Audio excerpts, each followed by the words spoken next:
A very good morning to one and all present here. Welcome to the third and final day of our journey around her world in 10 ways. The first talk for our day will be presented by Professor Dr. Sulabha Kulkarni. Professor Dr. Sulabha Kulkarni is currently working at the Indian Institute of Science, Education and Research, IISER Pune, India, as a visiting faculty. She is a physicist whose research spans the areas of nanotechnology, material science, and surface science. She has made significant contributions to the research in nanotechnology and has authored over 270 research publications, including 120 publications in nanotechnology in peer reviewed journals of international repute.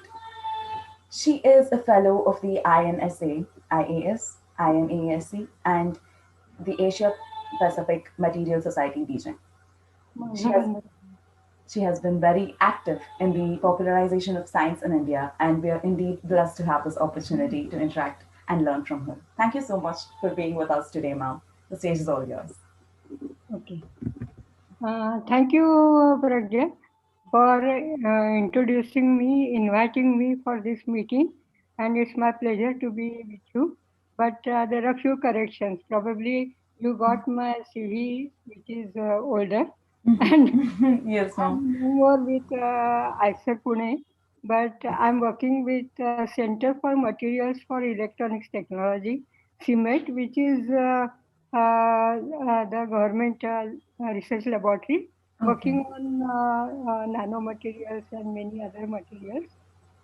So currently I'm with, as it is short form, CMET Pune. Okay, Okay, ma'am. Yes, and ma'am. I'm there as an senior INSA research scientist. So that is a small correction to my Correction. biodata, Sure thing. or rather changed biodata, I should say. Yes, So ma'am. anyway, it doesn't matter. Mhm. Uh, but I thought that I will make a correction. I'm over in IISER Pune. I was there for 10 years. Uh, Before that, I was working with University of Pune. Now it is called Savitribai Phule Pune University. I started my career there itself. Did my MSc, PhD there, and um, I was working initially in my PhD work was initially in X-ray spectroscopy.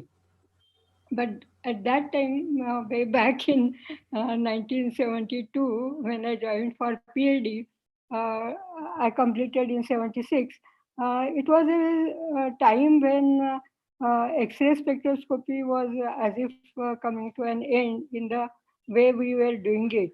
And I was very much excited by the field of surface science, which was basically photoelectron spectroscopy, mostly OJ electron spectroscopy, and it could look at the materials, gas solid interactions, catalysis, corrosion, and many aspects of material science.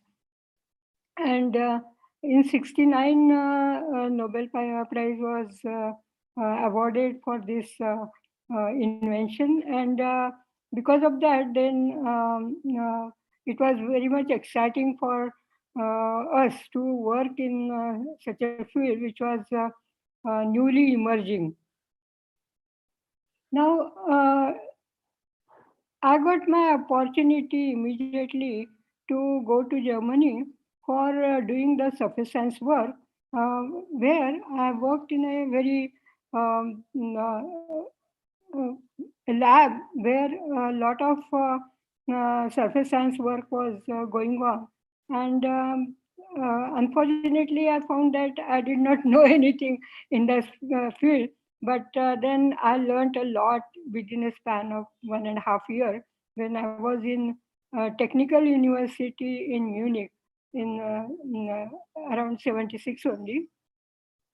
I was selected in DART as a DART fellow, and there was a German learning course and things like that, which were quite interesting. And I was learning every day something new there. My colleagues were very much cooperative.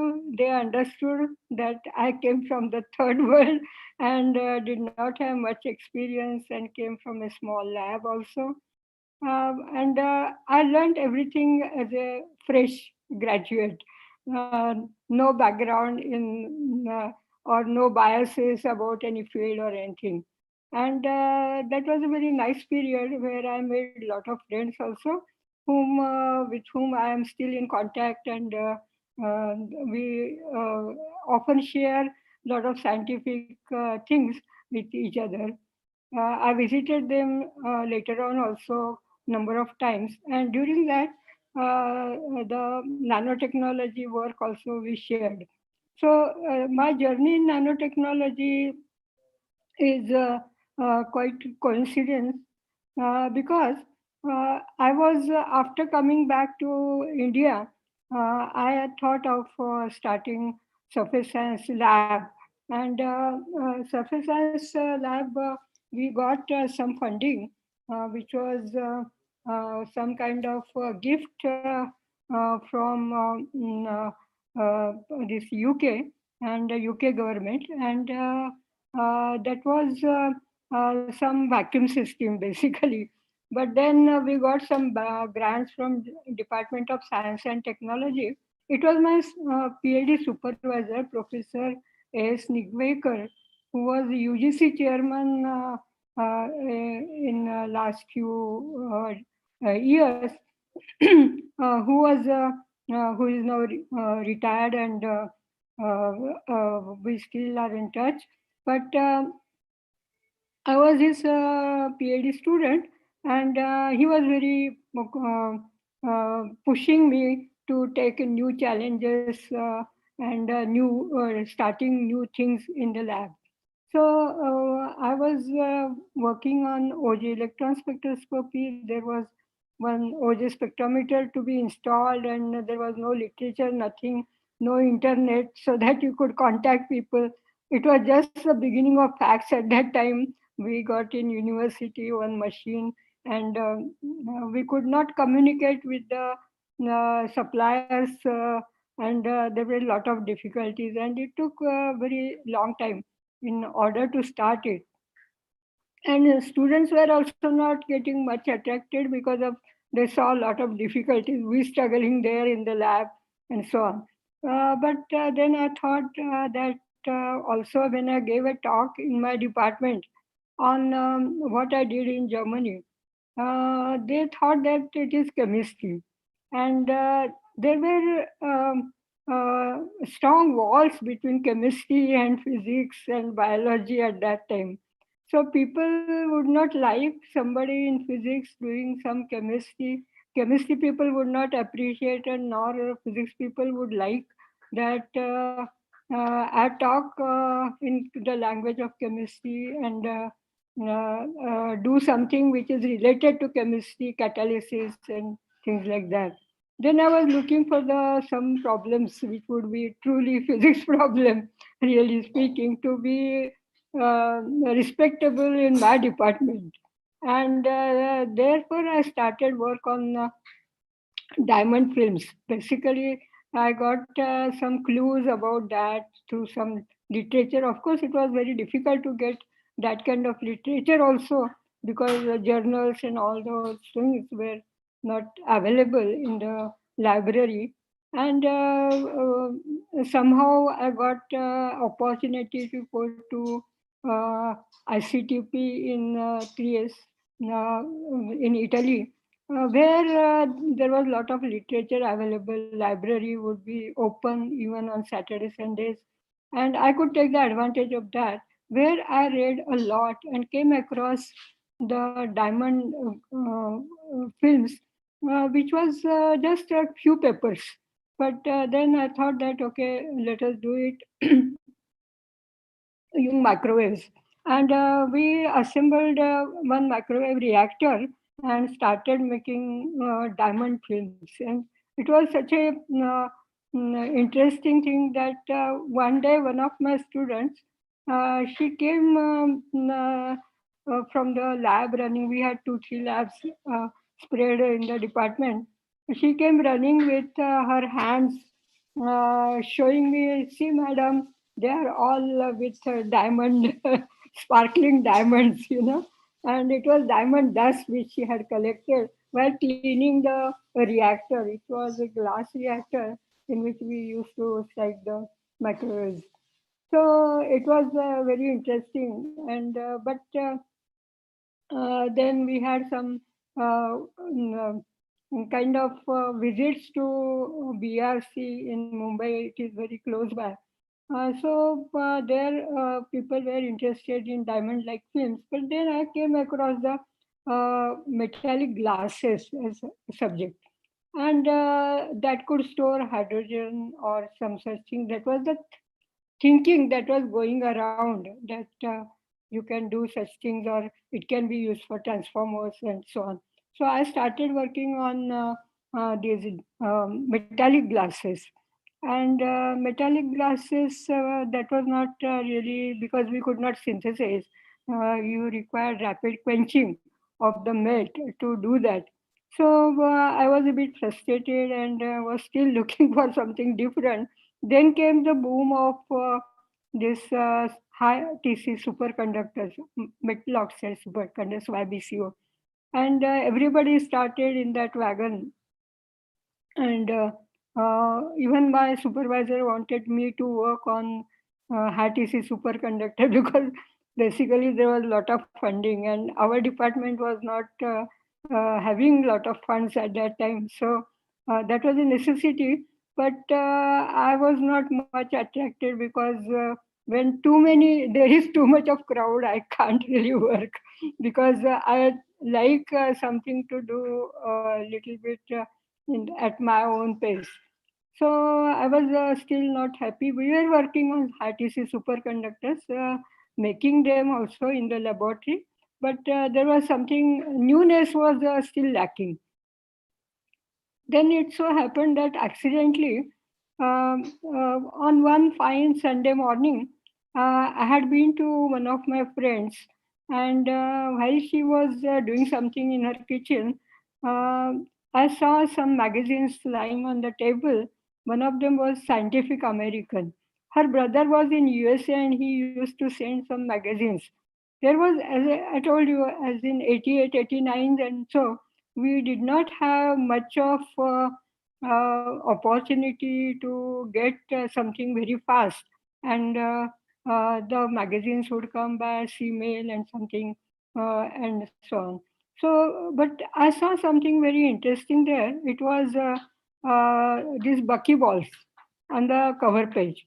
So it was carbon structures with ball-like structure, hollow structure, and I did not know about it. I just then it was very recent for that matter magazine, and my friend was not working in the research laboratory anymore. So she said, "Okay, you take it," and I really went through that whole issue, which was a special issue, with a lot of passion, basically, because that was something attractive, interesting, and I realized that it is possible for us to make those kind of balls, buckyballs, so called, in our laboratory just by taking a vacuum system, which was not, it was not required very high vacuum, just to purify, make the chamber remove some gases basically and pressurize with helium. So there was one helium gas cylinder somewhere in the department which I could get. Then what I required was two carbon electrodes and strike the arc basically. So it required a high current and low voltage power supply. And I realized that the carbon electrodes were used in our workshop. I always used to go to the central workshop for something or the other, and then I thought that I will borrow the supply from there, and carbon electrodes also I could get plenty from them. and because they required that for welding purpose basically. And so I got that in my lab, and my students they could assemble everything for me in just 2 weeks, and we made in a lot of quantity the carbon soot, which had to be purified, small little chemistry, and then we got carbon 70, C70. And we were so excited because that was our first entry into nano, basically, or making small particles. And those carbon particles, another thing was, it was eureka for us, because nobody around knew anything about fullerenes, nothing was known, and we had made it. So we were quite excited about it. I wrote some articles in local newspaper, and that was appreciated like anything. So that was a moment of joy for me, because I was struggling for some time to do something interesting, and here was something. Of course, we could not do much further, we could not make use of that, but many applications we could see were coming in drug delivery and things like that. You could catch a single atom at the center of the cavity, and that was very interesting for myself and my students. Professor Nivekar had moved to other higher administrative responsibilities, and I had the lab. I could mold it the way I wanted. Although students were still interested in high TC superconductors. But then we were a little bit again frustrated that beyond making carbon 70, carbon 60, we are not making any use of that, or not going to be able to do that immediately. That is what we realized, because of infrastructure basically in our laboratory. But then I saw another, because since I came across this Scientific American, I got very much interested, and I borrowed some next issues from my friend. And in that, one of the issues, there was cover page. There were glasses shown of cadmium selenide. Okay, so cadmium selenide particles embedded in glass. That was the basic thing. Now, this was the discovery in Russia, and they had made these kind of glasses which showed just different colors, and those colors were, as was explained, due to the particle size, nanoparticle size. And that was something which triggered us, and we thought that okay, then we can make them not glasses, because again, glass making is another thing which we could not do in our laboratory. But then we thought that okay, because it required high temperature melting and other things without oxidation, how could we do that and all that? There were a lot of problems. So we thought that okay, why not make a chemical reaction and make the particles. Cadmium selenide, similarly, you can do cadmium sulfide, because cadmium sulfide is bulk material, bulk powder, also looks orange in color. And if we could make smaller particles, maybe that will show the color changes. That was the clue that we got from the nano glasses. So we started with cadmium sulfide, and how to make it. It was very simple chemistry, just school chemistry. At that time, it was college chemistry for us. We had learned it in first year of our college. So take a salt of cadmium, and put hydrogen sulfide. I didn't want to bring hydrogen sulfide in my lab, because if there is a smell, then my physics colleagues would shout at me. I had a theoretical physicist sitting next to our lab, and he used to always complain about my lab. So I could not take that risk. So then what I thought, okay, so sodium sulfide, Na2S. And that was simple reaction, cadmium chloride plus Na2S, that gives NaCl plus cadmium sulfide. So we got reaction started, and we could see the color changes, and then we figured out ways to precipitate and all that, and then we could produce yellow color cadmium sulfide and then white color cadmium sulfide, and then tested it with UV spectrometer, because that was the other simple thing which was also available in physics lab. So we could see the color changes as well as the shift in the absorption spectrum. And that was the beginning, because it was very exciting. We could publish a nice paper in one of the physics journals. And then we thought that, okay, then we can make zinc sulfide.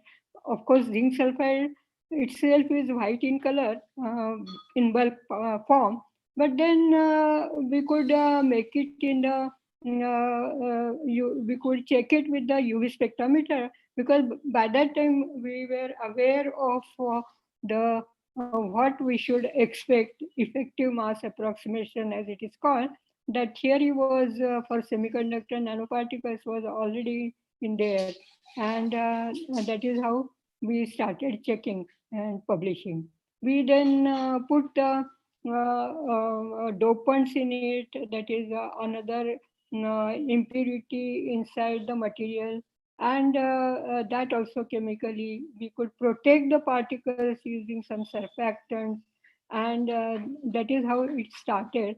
And then I was visiting again Germany for some conference, and we were chatting. I was chatting with one German friend who was a professor in University of Wisconsin by then. He was my old Munich friend where I did my postdoc, and we had worked together. We had some nice papers together, and then when I talked to him, what he just asked me what new things you are doing. That is a usual question in scientific community. So I told him that with a little bit of because that time nanotechnology word was not prevalent. And I thought that, okay, I'm telling him something very simple, and how the color changes of the particles and those things. He did not knew it. It was a surprising thing for me, because I thought that the Western world knows much more than what we know. But then he did not know it, and he was very excited. Then he said that, okay, let us write a project to Volkswagen Stiftung. That is the Volkswagen Foundation, which also used to support scientific projects.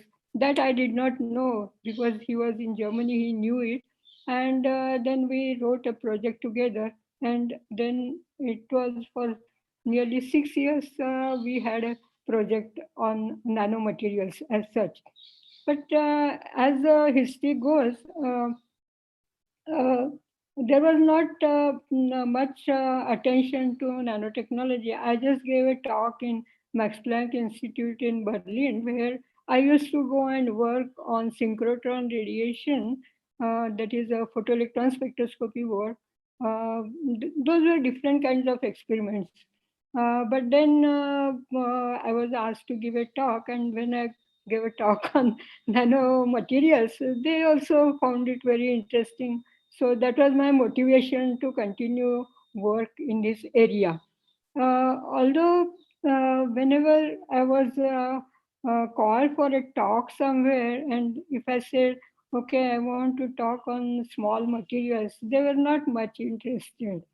But then a lot of literature also started coming, and how we could correlate what is going on in nature and nanotechnology or nanomaterials, or how nanomaterials work in different animals, plants, etc. uh, then a lot of interest started coming into. Whenever I gave the talk, it was a rather hit at that time, because I would show a lot of slides, etc. And there was one particular incident I remember, that I was called for a nanotechnology talk in a town near Pune, that is Sangli. There they had a library in nearby city or town, Mirrors, where they had a very old library. I think it was from 1920 or so. I saw the Lokmanya Tilak signatures there and also maybe Mahatma Gandhi also visited and so on. So they had a book where visitors book where there were very significant political leaders also had given talks, and in science people like, because there these talks have to be mostly in Marathi, so we had Marathi leaders there, and also like many talks from other Maharashtrians. They were giving talks on stars, sky, and things like that. So basically, astronomy. Jan Naralekar had given talks here. So people expected me as a physicist to talk on these things. When I gave the subject that I will talk on nanotechnology, then they did not understand. They were told me that we'll inquire and confirm. So they asked in some college there, do you know anything about nanotechnology? Have you heard? They said, no, what is this? And there was kind of, they were not so much appreciative about the topic. But then I said that, okay, let me give it and let me try it. And it was my experience for the first time that the crowd was about 500 people or so. And for a scientist, it is usually a small crowd, not more than 100 people in conferences. So, and that too a public lecture. And then I talked about how it works in nature and all that, nature's nanotechnology, and that was again people liked it. Although they did not know about nanotechnology, they could appreciate, and then it started in a big way.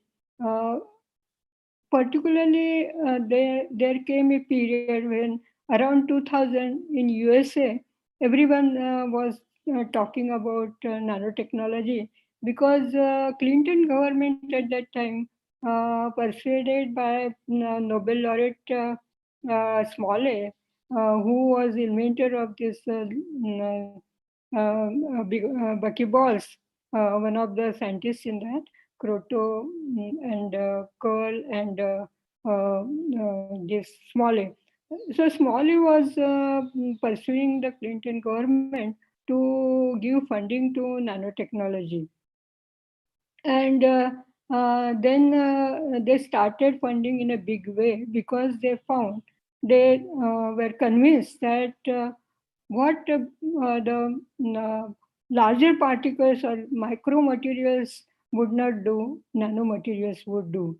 And there would come a time, that was a prediction at that time, that what will be required in future is small, lightweight materials, which will be functioning more efficiently and save material, save efforts, save, produce energy also, and store also energy.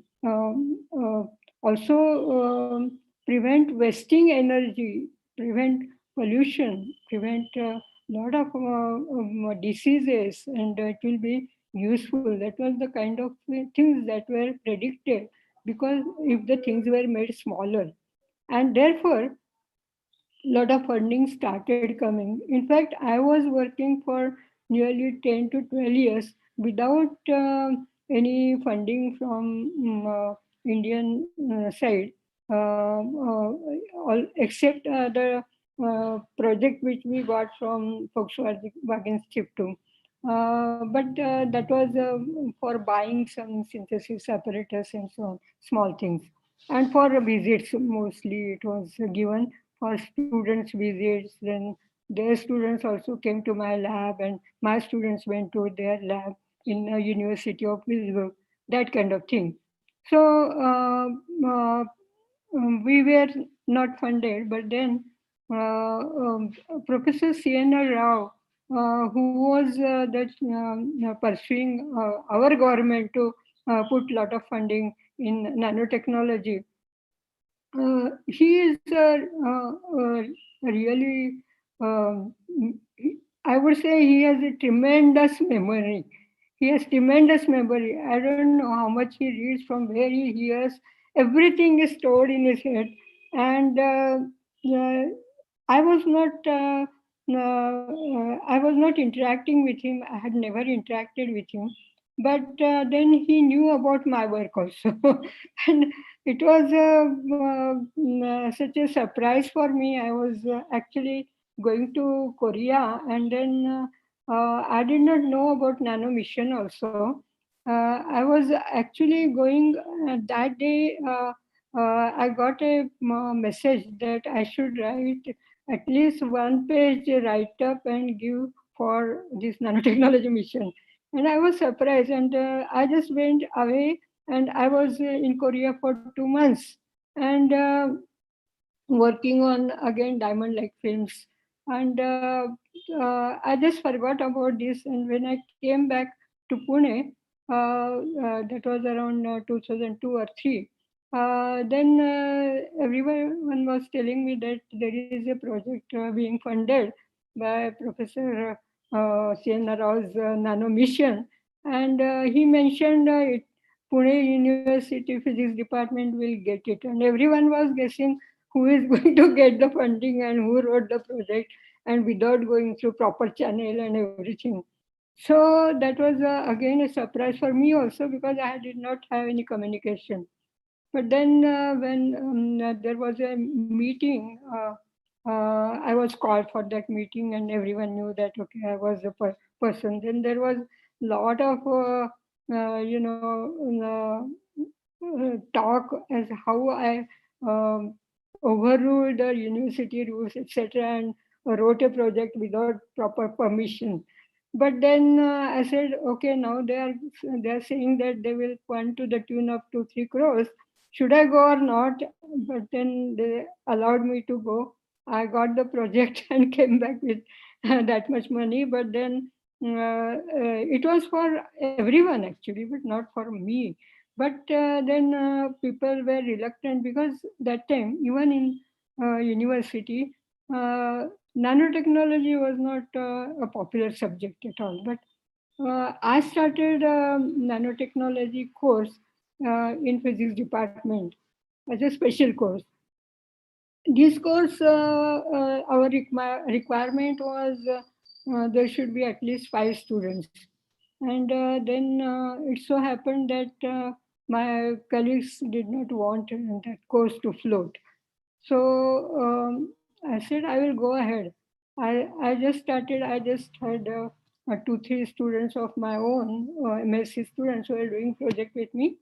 I said, okay, they will take this course, and I started. But somehow this news went to biology department, and my God, I was surprised. Biology department was more aware of nanomaterials than our physics or chemistry department. And there was around 25 students in the first year, first semester. And the course became so popular that it was continued then thereafter. And then the objection of the department also started reducing. Now those who objected also teach that course now. That is a pleasant thing for me, because it became a really uh, uh, uh, kind of pandemic, I could say, the subject. And it was, I gave talks in biology departments also. And I got a collaborator from biology also, and that also was very interesting. One of the students came to me for advice on a material they had produced inside the cell, and they wanted to analyze that using photoelectron spectroscopy, which was the surface science technique which I was pursuing. I said that yeah, it is very easy to prove whether it is good or not, and gold sulfur bond also I can find out, because I will see sulfur and there would be some energy shifts. From that I can find out whether it is gold sulfur bond. And we found that yes, there was a gold sulfur bond. So they were also very much interested in our technique. And then I said that why don't you synthesize using biology methods the nanomaterials. And then I was going through some interesting papers. I showed them that it is perhaps possible to synthesize a high pressure phase of, say, cadmium sulfide using biological method. And there was one paper by a very renowned scientist, uh, uh, and it had appeared in Nature. So we wanted to just reproduce that kind of thing. So we started making it. But then by that time I had through my talk in Max Planck Institute, two collaborators there who used to analyze my materials for transmission electron microscopy and for X-ray diffraction. They had wonderful equipment, but I would get the results whenever I used to go there. I used to hand over my samples and get results. And by that time, the internet things had started, emails and all that, so we could communicate a bit faster. So that is how we got nice results on nanomaterials. And then we thought that, okay, it is possible. I talked this problem with my German friends also, and they said that okay, they will also take part in this kind of biological synthesis methods. So we made up materials and cadmium sulfide, but to our disappointment, and to German disappointment also, that it was not actually making the rock salt structure as was shown in that nature paper. But then it was we came to the conclusion that it was wrong. The data shown in that nature paper was with lot of noise, and whatever was coming was interpreted as rock salt structure. We saw only elongation of the unit cell.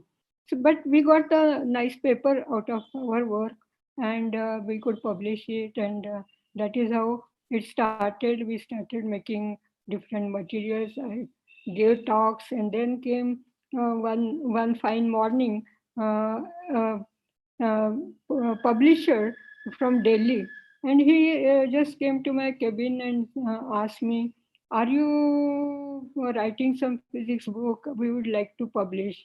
I said, "No, I don't write currently any book, but I had not much experience except writing some Marathi articles in newspapers and some Marathi books I had published, but not those were on popular level, not scientifically proven things and things, so on. So I said, no, I don't write textbooks as such, but if you want, I have my nanotechnology notes, because at that time students did not have any books. Uh, Although I introduced the course on nanotechnology, there were no books, and every time giving research papers to the students, and that was not fair on my part. That is what I used to think, because then they have to read a lot of things which were not directly concerning techniques and all that. They would not understand. So what I did was I divided my course into synthesis part, then analysis part, and then interpretation part. And then I used to teach that way. So that was becoming easier and as a course matter. But then when this publisher asked me whether I would be able to give him this thing, I said no, that is not possible, because it takes a lot of time. But I have some notes on nanomaterials, and I would give you a book on that. He said that he reluctantly said, "Oh, okay, but we have to see the commercial aspect. This may not get published, and so on." So I said, you try it, let us see. And then he took the book publication in hand, and then he started talking to many people in different places. And oh, this is a hot topic, madam. We want that book as early as possible. And then I think I gave him my manuscript around 2006 or so, and he published a book. And then it was sold like hotcake. Then he would say that, madam, we want to have another print. And then soon, in just 2 years, there was another publication of the same book, second edition, third edition, like that it went. And a lot of books were sold by him. And he was very happy, although we never made any agreement or anything, but he used to send me some money. So that was not a interesting part for me. What was interesting was wherever I went thereafter, after my book had reached on nanotechnology principles and practices before me, and students would ask me a lot of things, and they were very much excited to receive me. So that is how it was going on in nanotechnology. Now nanotechnology has gone beyond just synthesis, analysis, and so on, and it has really reached many sectors where it is being used and exploited for mankind's benefit. And I hope that it will flourish in future also, and the younger generation would take some novel challenges in this area and make something useful. So that is how is my journey in nanotechnology. If now any questions are there, I would be happy to answer. Is it okay now to stop here? Yes, mom, sure thing. This was indeed a very insightful talk as a whole, and it really gave us perspective about how scientific community was before and how we've progressed into this era where Yeah, nanotechnology is prevalent everywhere. yeah, So, thank you so much for this, mom. yeah. And we will now proceed on to the question and answer session. So, audience who are witnessing this live on YouTube, please feel free to ask your questions by typing them in the comment section. People on the Zoom call also can type out your questions in the chat box. Um, so, we'll proceed on to the technical questions if that's all right by you, Sure. ma'am. Yeah. I did not much talk much about technical things because, as I said, I did not show any slides or anything in Yes, ma'am. today's. Just it was my journey in scientific world. Yeah. Yes, ma'am.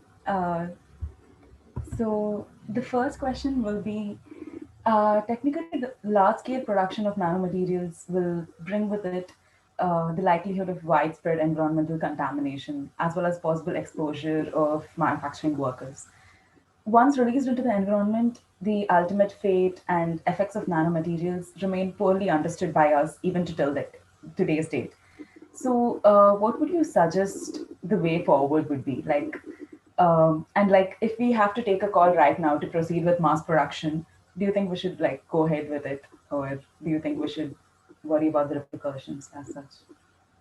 Uh, as such, when you can call it Pandora's box or something that is open, you can't close it. Okay. So in True. any scientific thing, you cannot. That is my personal opinion. You can't stop it. Anybody from making it. You have to see what are the benefits and what are the disadvantages. Okay. So now it is known that like it can create pollution, it can also solve a lot of pollution problems. Okay, like you can find out the pollution levels. You can have the sensors which will look at pollution, water pollution, because water, soil, air, all kinds of pollutions are there. Okay, and you have to look at that and make the solutions. You have to find the remedies. for doing that. So you need to make nanomaterials. You have to also prevent the poisonous things from that. But many times particles like titanium oxide, which is used in many things like also SiO2, silica. That is not so harmful, although anything in excess, even if you drink excess water, that can kill you, right? So Yes, ma'am. you have to be very careful in taking the intake of nanomaterials. So while synthesizing in the laboratory also, you should have some precautions. In fact, I would tell you that two of my students were working on cadmium sulfide. I read that cadmium sulfide at that time in the 90s. When I read that they are carcinogenic, I was scared and monitoring these students for nearly 10 years after they left PhD, whether anybody got cancer or anything. And fortunately, none of my students so far has got it. So I am very happy about it because I had many students who worked with me on nanotechnology. But I surely told them to take precautions using mask or at least use handkerchief around their mouth so that they close their nose and mouth. Many times they would follow, many times they would not follow, but I used to tell them. Even UV radiation, we used to look at nano fluorescence. And then once one student looked at UV light and her eyes were really in pain. For 2 days she was in pain, I was also in pain because of her condition. I was worried that what will happen to her eyes. But then fortunately she recovered, and I told them compulsorily to use the goggles when looking at the nanoparticles which are fluorescing. That is photo excitation using UV light. So strict precautions were taken. So you have to take a lot of precautions while synthesizing, analyzing also, and you have to have prior understanding as to what can be harmful, what cannot be harmful. Like carbon nanotubes, although they are useful and produced in large quantities for many applications for nanocomposites or maybe devices and so on. If you inhale them, then you can get lung diseases and so on, just like fibrosis and so on. So you have to be very cautious. So careful when if you are making large scale industrial applications, you have to be cautious about them, about the health of the workers as well as its disposal and so on.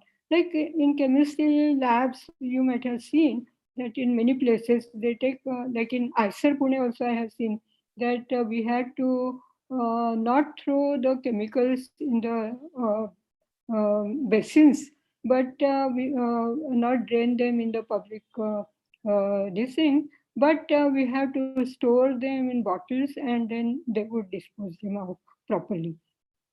So these kind of things have to be done. And if you do things like even fire, if you use it carefully, you can cook it. If you just put it near the curtains and walls, you can burn the whole house. So it is like that. Nanomaterials, like Yes, there yes. are many other materials like gallium arsenide. It is used in many applications, right? But then people started encasing them in properly and using them such materials also. Then you have to dispose them of also properly. So those things are there with nanomaterials as well. Yes, ma'am. Thank you so much. You Um, agree? I do, mom, and it does make a lot of sense. So, Okay. Moha here has another question for you. So, Yeah. Moha, can you unmute yourself and ask her Yeah. the question? Uh, Good morning, ma'am. Morning. These days we are hearing a lot about target drug delivery and like application in defense about nanobots. So, considering present advances in science, how close do you think we are to finally realizing nanobots to their truest potential? I don't know the its present status as such, but I know that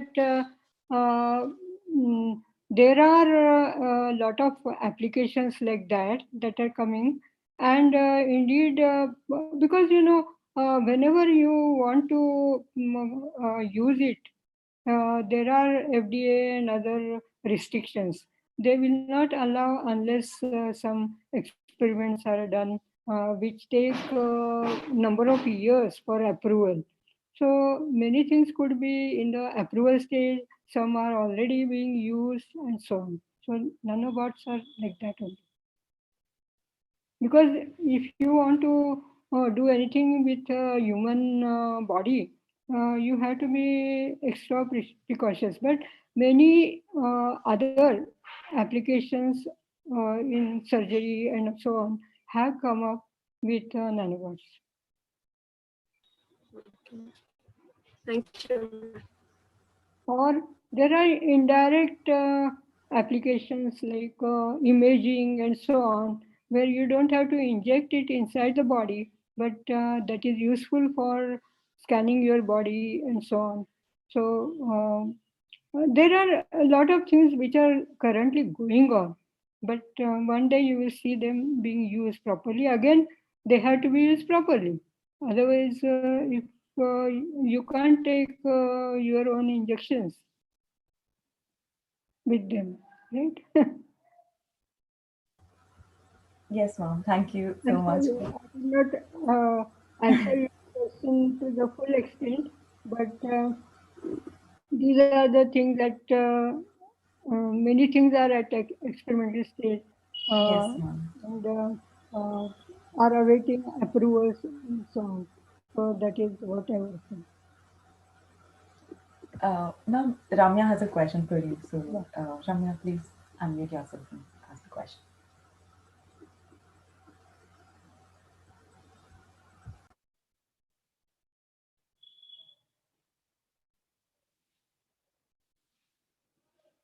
No? Ramya, can you hear us? Yeah. Please mute. Yeah, you're on mute. Just Yeah. unmute yourself. Yes. Correct.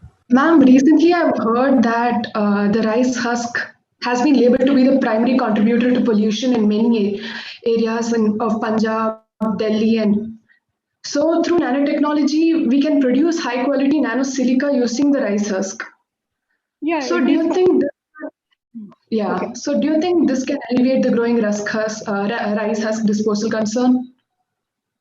See, Ramya, one has to remember that the problem is not the issue of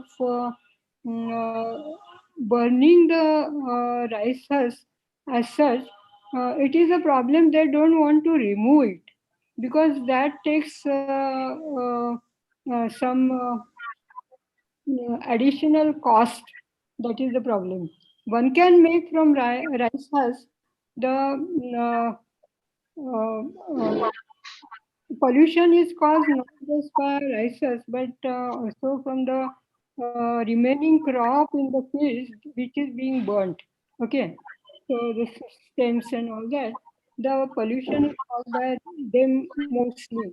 But sure, from rices you can make high quality silica particles. Sure, ma'am. Thank you. Everything, if everything is possible to remove from the fields, then this pollution problem will be removed. But they don't want to invest money in doing that. That is what I understand.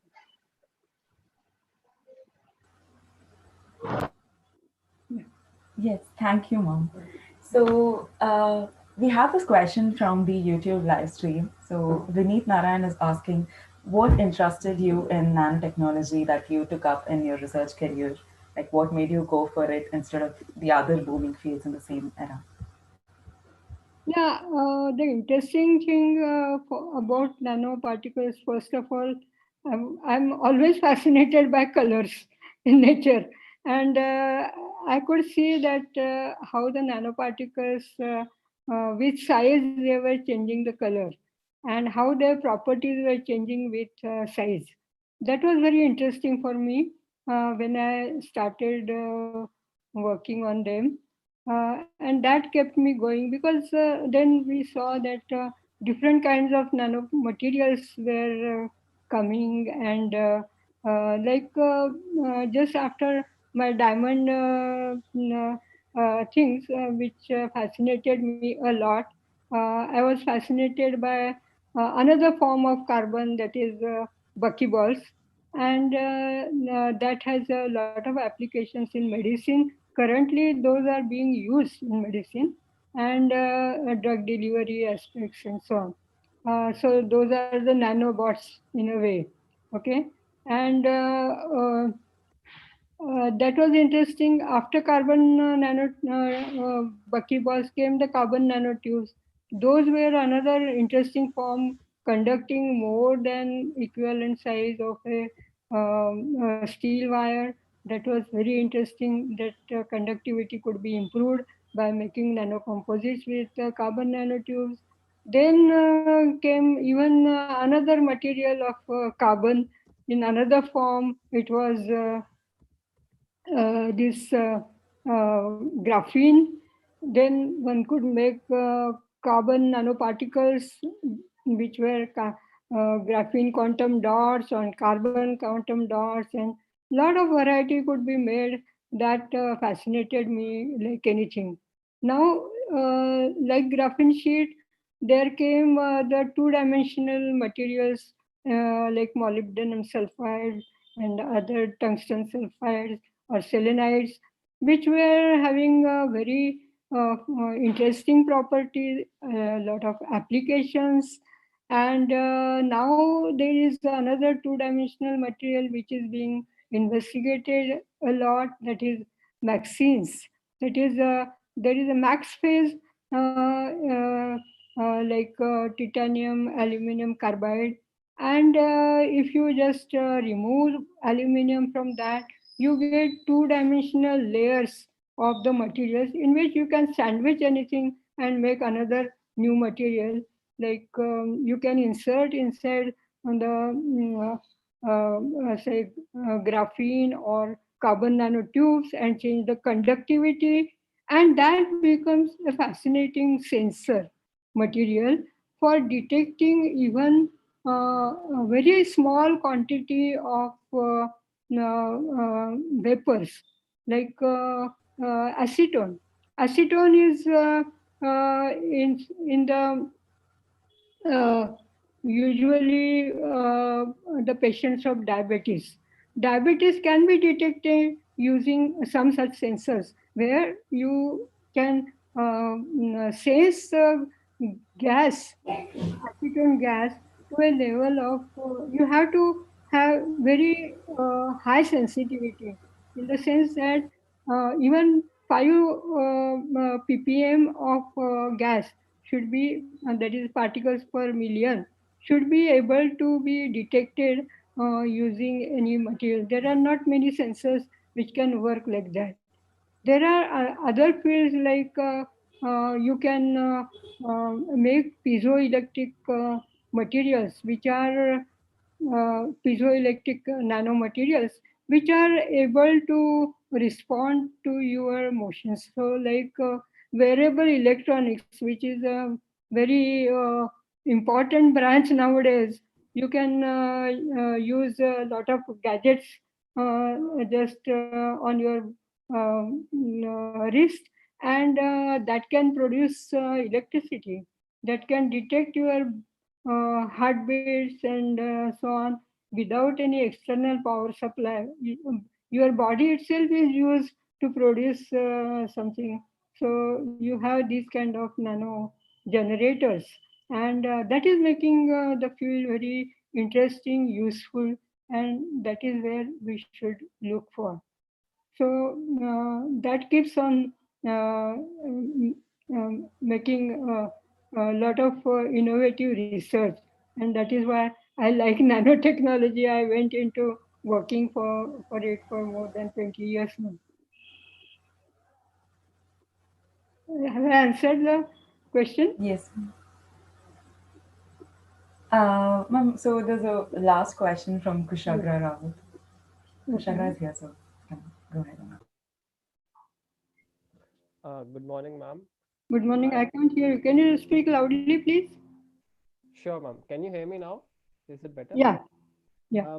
So my question is more generic, ma'am. I just wanted to know uh, what are the things that you should uh, find or look for in yourself before committing yourself into the field of research and particularly academic research, because in today's world a lot of research also happens in big multinational companies, and Yeah. they are driving a lot of technology these days. Hmm. So why specifically choose the path of academic research, and what are some of the key characteristics that you need in the path of academic research? Thank Yeah. Some high-end things like AI or other things, combining AI with nanotechnology and so on. Those will be the high-end kind of research which will continue in some big multinational companies and so on. So that path is a bit difficult for people working in academics, and they will not be able to pursue that or come to that level. But there are many other things which you can do always at the small scale and try to solve the social problems around you. So I think there you can start using your research aptitudes and satisfy yourself and also be useful to the society.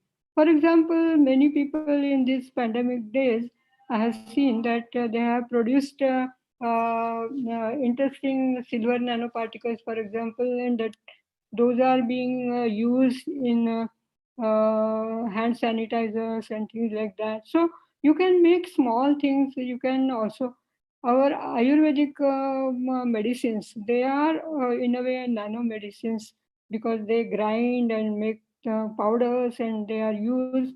But those are the things which nobody understands properly scientifically, and scientific literature on that is lacking. So those are certain things which also can be researched, and one can take such problems to keep interest as well as motivate students around you. And I think for academic people also there is a lot of things to do. Like I was saying that detection of certain diseases, even by breeding and so on. If one can take that kind of work, it is very interesting, useful, certainly to the mankind. And not all multinational companies will be interested in doing some such small things, but they will be. It's not the question of small or large. It is your motivation that really makes uh, you satisfied. So I don't know whether I have answered your question, but what I feel is that research is such a thing that even without much funding and without much infrastructure, you can look around your resources and somebody was asking about rice husk. It is a local problem, and we have to solve it, but one can take that and make silica, sure, why not? So that will be abundant. Burning problem is a different thing. As I said, that they don't want to remove everything, but it is a nice thing. We can take some waste material also and use it for making many other things. And not making just nanosilica, but there are many things that can be made using such husk and other things. Okay. So I think one should take those kind of problems and also try to solve them. Yes, ma'am. So I'm sure we have a lot more questions from all ends, but like due to time constraint, I think we will have to move ahead with the next part of the event. So thank you so very much, ma'am, Sulabha ma'am, for joining us today and delivering such a wonderful session. We couldn't have wished for a better and more Thank you. insightful start for the day. Thank you so much again. Bye bye. Have a nice day. Thank you.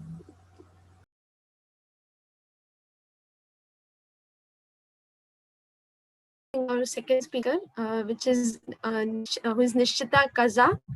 Hope I got your name correct. She was from NITK batch of 2018, and she was from Triple department. Currently, she's pursuing her PhD from Georgia Institute of Technology with her focus on bioimaging. Her key areas of interest are digital and image processing, embedded systems, robotics, and renewable energy systems. Human health and environmental concerns are one of the most challenging issues of today, and they will remain to be a challenging issue. And Nishita aims at addressing these issues with a career in research. I'm sure many of us here must be planning to go for a career in research, especially at such prestigious institutions. So the talk will be a really good insight for all of us. Also, keep your questions ready at the end of the session. YouTube viewers can put them in the comment section, and the meeting can put them in the chat. Okay, now I'll hand over to Nishita. Hey guys, can you hear me clearly? You're clear. Okay, give me 1 sec. I'm just gonna share my screen.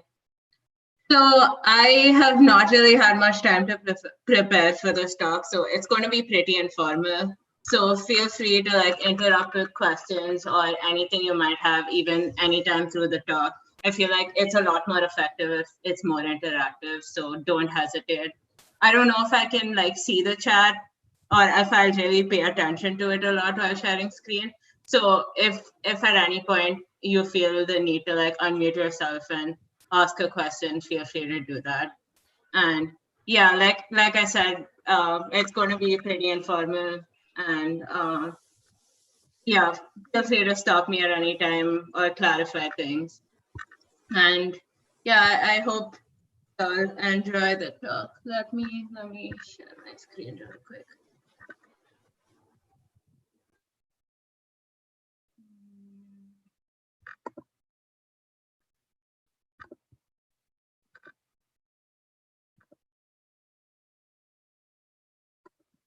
Thanks so much, Moha, for the introduction. So yeah, I really struggled with trying to come up with a title for my talk. So excuse the cheesy title. I was like trying to make an optics pun because I essentially do like optical imaging and microscopy right now, but that didn't really go over too well. So I think like Moha mentioned, I'm currently a PhD student at Georgia Tech, but I graduated from NITK in 2018 from the Electrical and Electronics Engineering department. So I guess in terms of my talk, I thought I'd start off by like walking y'all through how I ended up in doing medical imaging and optical microscopy specifically, because it's not really something you would think of when you think of electrical engineering, or there's not really so much of an obvious connect. So I guess my plan was to like give you some insight on how I ended up and like the choices that led me to where I am right now. And then I'll briefly touch upon my research. I don't want to get into too many technical details, but of course, if people are interested, I'm always happy to talk more about it. And then since I'm still very much doing my PhD, I feel like I don't really have a lot of advice in terms of future career options beyond that. I can give you a general sense of things, but I don't think I myself have not seriously considered different opportunities in terms of like industry versus academia and so on. And finally, I think I just had like some general advice based on my experiences so far in terms of research and just in general. So that's sort of the basic outline. So like I mentioned before, initially when I joined NITK, I was actually really interested in renewable energy, and I wanted to do something preferably with like solar energy, and I was really concerned about doing something that was environmentally inclined. And initially I was pretty keen on doing an environmental engineering PhD or something on those lines. But as time went by, I realized that with hardware, there was a whole bunch of challenges, and a lot of times things just seemed to work for no apparent reason, or didn't work for no real reason that I could think of. And also at the time of like applying for internships, say for second year, we hadn't really done enough of like power electronics or relevant hardware courses for me to really be able to do anything related to renewable energy. And at the same time, I think we had like signals and systems, which is something I really enjoyed. And I started getting really interested in linear algebra and signal processing. And that's something I wanted to explore more. So I think while like trying to apply for internships in second year, I applied for IIS, and I was looking at internships that were like image processing and signal processing oriented. And so for my second year internship, I ended up at IISE, and I was working with Dr. KVS Hari in the ECE department. So this was like a really great experience, not just in terms of the internship, but also because there was a whole bunch of like my batchmates and friends who were in different departments in IISE. A bunch of them were also like in the same building, and like one of my friends was in the same lab, and a couple of others were like in the lab next door.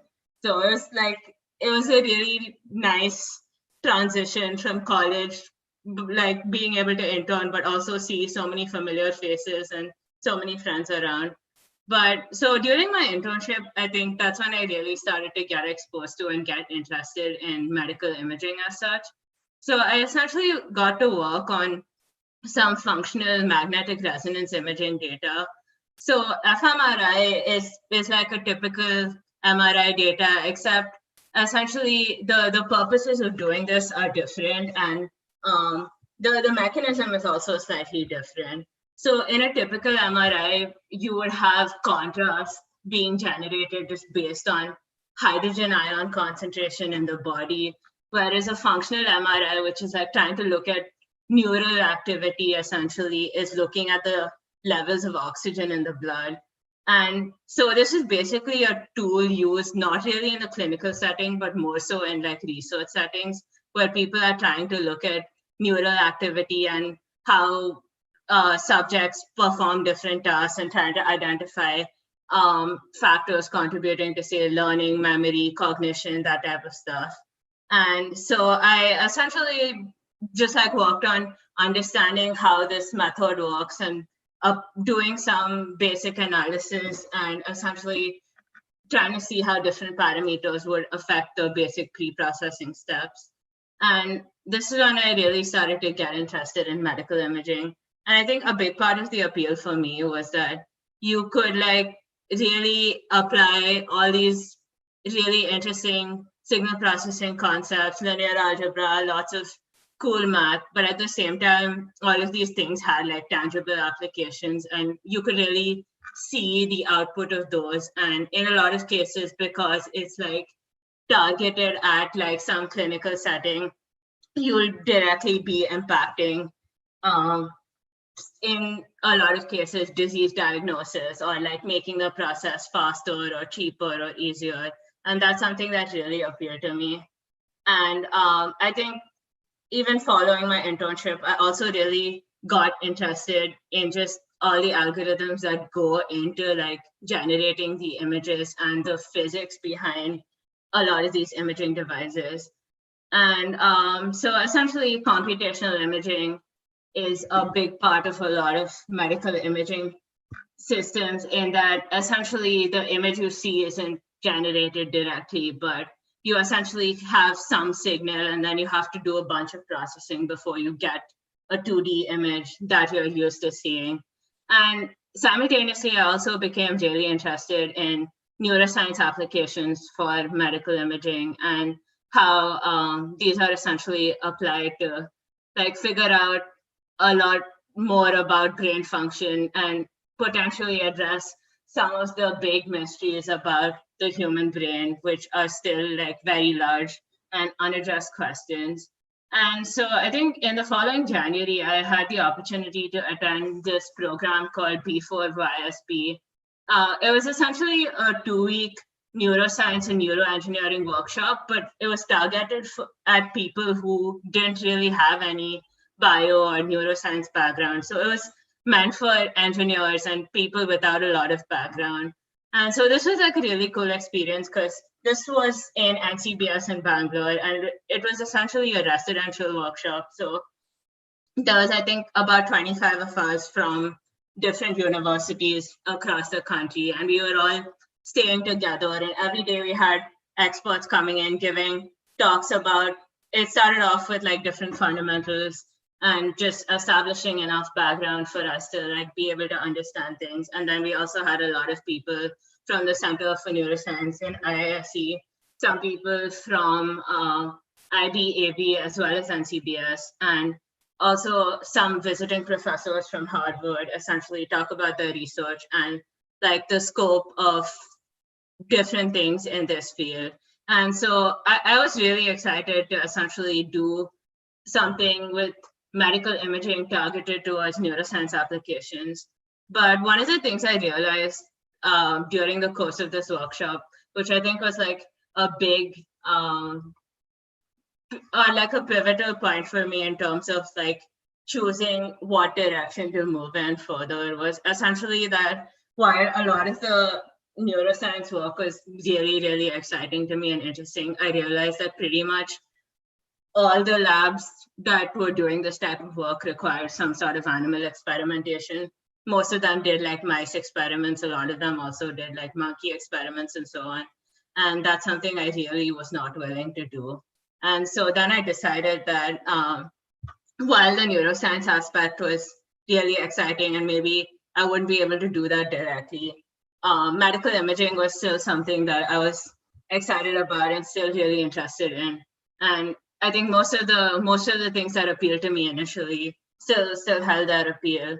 And so essentially, while like looking for internships for the summer of my third year, and I was also looking at doing my major project off campus, and while looking at potential areas and places to apply to, I think I was like considering all types of medical imaging modalities, but mainly because I had already worked with MR imaging, I was essentially looking at labs that were doing that. And so I ended up applying to a lab at Johns Hopkins where they were actually working on computed tomography and different reconstruction techniques for different CT algorithms that help to like reduce the radiation dose and make various improvements.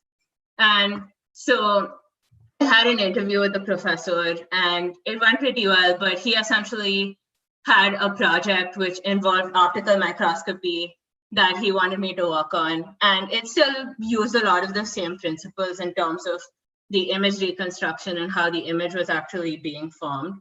But this, like, I think this was the first time I was seeing any like optical imaging techniques or anything to do with optics after like 12th standard. So it was definitely like a big jump for me initially. And initially I was like very unsure, but as I got into it, I found that it was like extremely exciting. And while there's like a lot of differences between the different modalities, a lot of the basic principles still translate, because essentially it's like you're working with different regions of the electromagnetic spectrum, but it's essentially all still EM waves in most cases. That's your main source of energy, and that's like generating features or contrast in this image that you can actually see. And so essentially I spent about 6.5 months working on a computational microscopy technique. So one of the issues with any wide field microscopy, which is what is most commonly used, say if you look at any type of blood smear or any diagnostic microscopy image, you essentially just have a wide field image, and there's usually a trade-off between the resolution you can achieve and how much of a field of view you can cover. And usually the higher the resolution, the smaller field of view you end up with, just because of the way the optics are designed and some fundamental physical limitations. And so essentially the technique I was working on was a way to like overcome this by taking a series of low resolution images and then stitching them together in the frequency space so that you're essentially able to generate a very high resolution image with also a wide field of view. And so I think like all my internships up to this point were extremely useful in the sense that I got a lot of exposure, even if I didn't necessarily maybe get publications out of the work I did, or didn't have the most amazing results at the end. I think I had like a lot of independence and I got to do a lot of stuff on my own. So at Hopkins, I think the part that I really enjoyed was that I was like the only person working on this project and I was doing everything. So right from like building the microscope to like programming all the controls to also like trying to come up with a way to reconstruct the data and analyze it, I had a chance to do everything. So it like really gave me a sense for all the different aspects that go into this and all the different considerations that need to be made. So that's when I kind of decided that optical imaging and microscopy is something that interested me and something that I would be interested in looking into further. And so that's essentially how I ended up at an optical imaging and spectroscopy lab at Georgia Tech. So this is my lab currently, where I've been since 2018. This is my PI and a bunch of my other lab mates. But so I wanted to talk to you a little bit more about my current research and what I'm doing. And so it really begs the question, why do we really care about microscopy? What is the big deal?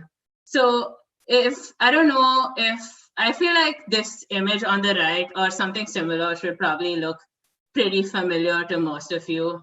But in case you haven't figured it out already, this is basically just an electron micrograph of the coronavirus. But so essentially, this is to just say that microscopy is really, really ubiquitous in all types of like clinical disease diagnosis and biological study. So one of the big applications for like very high resolution or electron microscopy is essentially to find out more about viruses and bacteria and be able to analyze their microstructures and figure out potential treatments, figure out their means of action and so on. But also even like at a more routine scale, I'm sure most of you have had blood tests and some type of blood smears at some point. And these are like extremely, extremely common tests. And they all involve essentially just like smearing the blood onto a slide, and then you collect multiple images and stitch them together to make this wide field of view and then look at it under a microscope.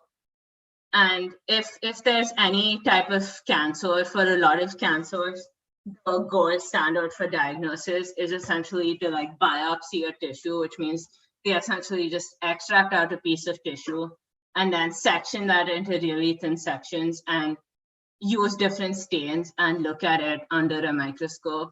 And then there's a pathologist who looks at these microscope images and decides different grades of cancer, or they assign sometimes different scores based on the severity. And that essentially determines your prognosis and your entire treatment plan. And so clearly this is like a very crucial step in the entire process. So I'm going to talk now about label-free microscopy. So all these images I showed you here, like these two, for example, they look super colorful, and you can like here, for example, these are white blood cells, and what you see here in purple are the nuclei, and then the rest is the cell cytoplasm. So all of these images are essentially generated by some process of staining, which means here they essentially use different dyes to be able to distinguish between, say, the nucleus and the cytoplasm. Similarly here, if you all have heard of fluorescence microscopy, you can essentially use fluorescent labels to tag different molecules or different organelles in a cell and essentially look at very specific regions or very specific components of a cell or a tissue. And while all this is like really well and good, and you can do a lot with labeling, but there's a lot of obvious disadvantages to labeling, whether it's using these absorption dyes or using fluorescent molecules that essentially just emit light at different wavelengths. So all of these methods essentially require whatever labeling agents or staining agents. Often these can be very expensive. They can also be toxic. So there's like some safety concerns with that. Then you also need trained personnel to be able to do this entire sample preparation process and be able to do the staining correctly before you can even image any of these samples. And because of that, you also need to have a lot of skilled labor involved. So all of these things make this entire imaging process much more expensive, and the entire process is much longer. So in the recent years, especially in the past 15 to 20 years, there's been a big push in the community to essentially make better label-free techniques. And this basically means that you eliminate this need to like do the additional staining process. In a lot of cases, you can eliminate the entire sample preparation process also. So say you get like an excised piece of tissue from a patient, or you get something from a biopsy, then there's also been lots of work in trying to just be able to image that directly without having to like section it or stain it or do any further preparation. And so label-free microscopy essentially just tries to take advantage of the inherent optical properties of different samples and different tissues, just based on the way they absorb light or scatter light or any other interaction with any part of the EM spectrum. And essentially, you can just use that to generate contrast. So my lab essentially works on different label-free microscopy techniques and different techniques to enable microscopy systems that are more compact, cheaper, and essentially point of care. So I essentially work on using UV light for microscopy. So I'm sure most of you heard of like UV light for sterilization and using essentially as like a screening system or like additional COVID prevention technique. So when you commonly think of UV light, you think about it as like something that can kill microorganisms or kill cells. But it turns out that if you like manage to control the exposure times and manage to control how you're doing this, you can actually use it for imaging, and you can image live samples without actually damaging them. So what this essentially, you don't really need to worry too much about any of these values or what's really on this graph. But the only reason I have this here is essentially to tell you that in the UV region of the spectrum, so the UV region of the spectrum is typically from like 240, 250 nanometers to roughly about like 420 or 430. Beyond that, depending on how you decide, since there's like no strict demarcations, you can like call 450 onwards part of the visible spectrum, maybe not, but essentially about a 200 to 250 nanometer range. And so in this region of the spectrum, you essentially have these very distinct peaks in the spectra of different biomolecules. So this is basically just showing how different biologically relevant molecules absorb light.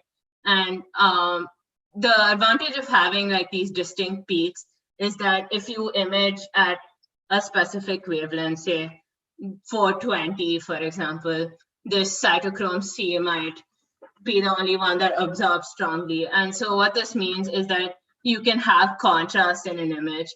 So essentially, if you just take the same white blood cells we saw before, and without having any additional like staining or preparation or anything, you can just by like imaging it with UV light instead of visible light, you can already start to like distinguish the nucleus from the cytoplasm. This is showing like a stained version of the same cell, but essentially with just using UV light, you can distinguish different components.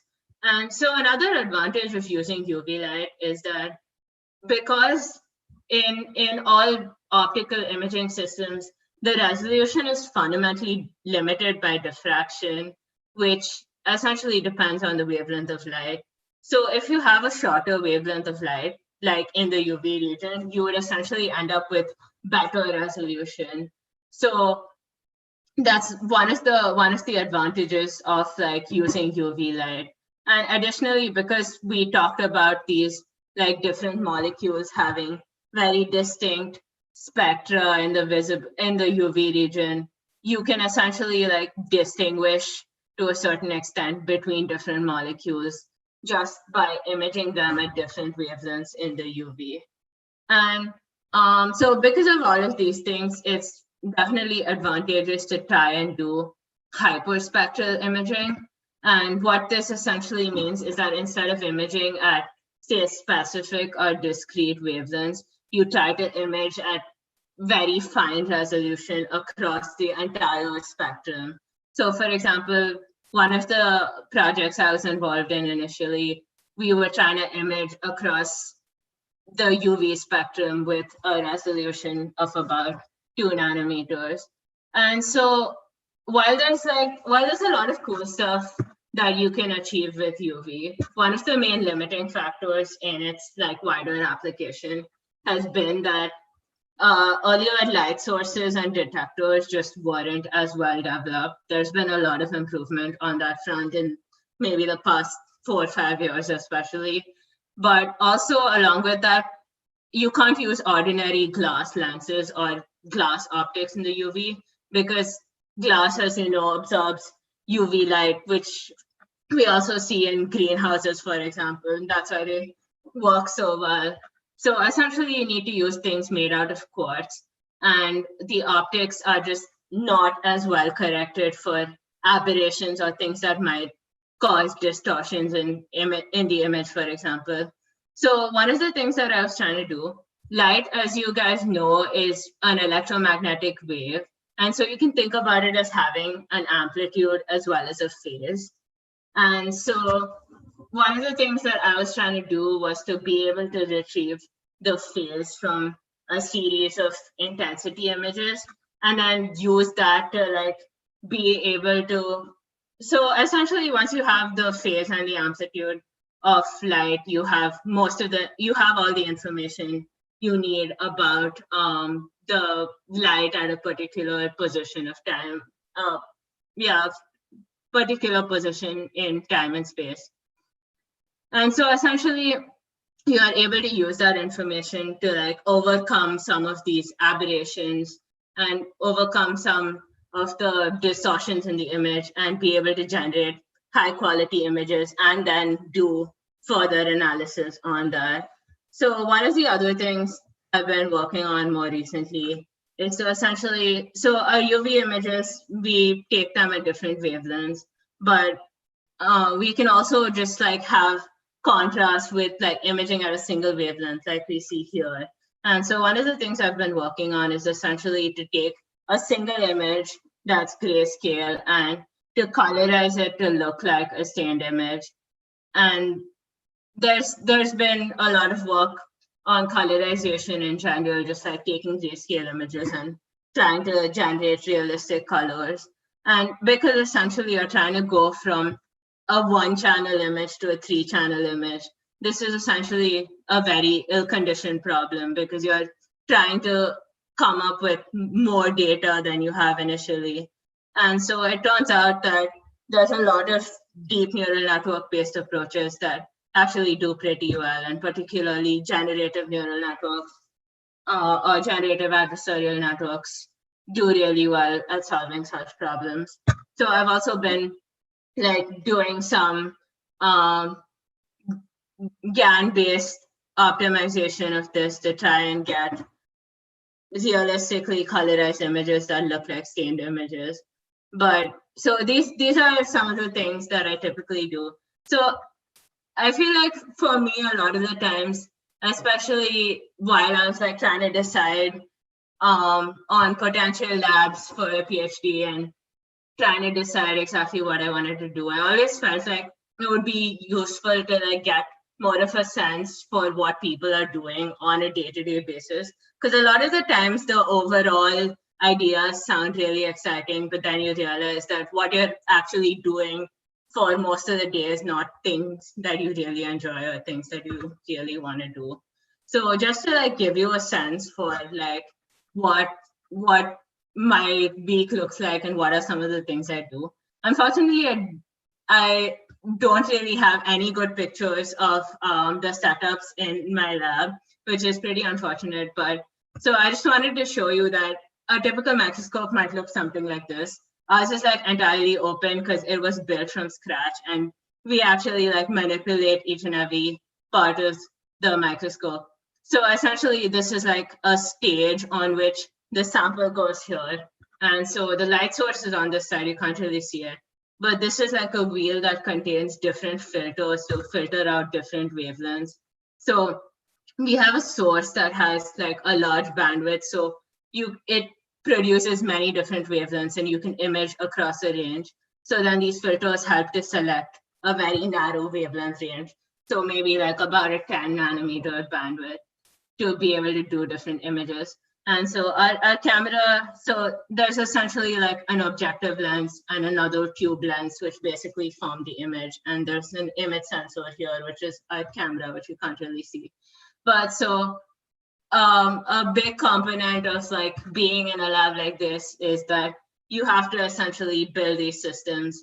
And when I joined the lab, most of the system had already been built, but from time to time, pretty often actually, things go out of alignment.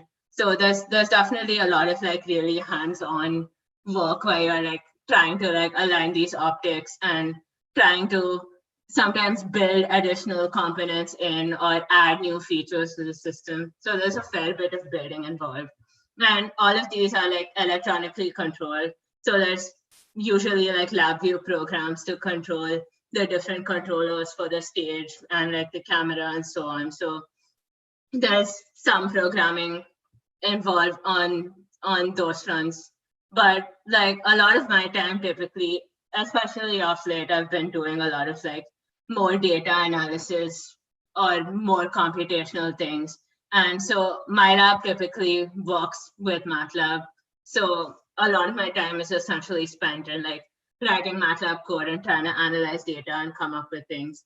And of course, a good chunk of time is just like spent in trying to read papers and keep up with things, and also try to see what new things might be applicable to the things we're trying to do. And documentation, of course, is really important. It's very annoying, but it definitely helps to have things well documented and like write down things that you're doing, and that also like takes up time. But this is essentially the kind of work that most of us in the lab typically do. And of course, there's also like times when you really have to just like sit and work through a bunch of equations, which can be very exciting, but also at times frustrating. But it's all part and parcel of research. So this is sort of just like a sense of what I typically do. But since this was essentially a women in engineering talk, and there's a lot of talk about women in STEM. I thought it would be interesting to just like look through some statistics. And so this is the enrollment of women in the US in the year 2017 and 18. And so this is undergrad, masters, and PhD students. And as you can see, the percentage of women in like engineering and maths, physics, all of that is like, in most cases, it's less than 30%, which is still a significant gap that needs to be bridged.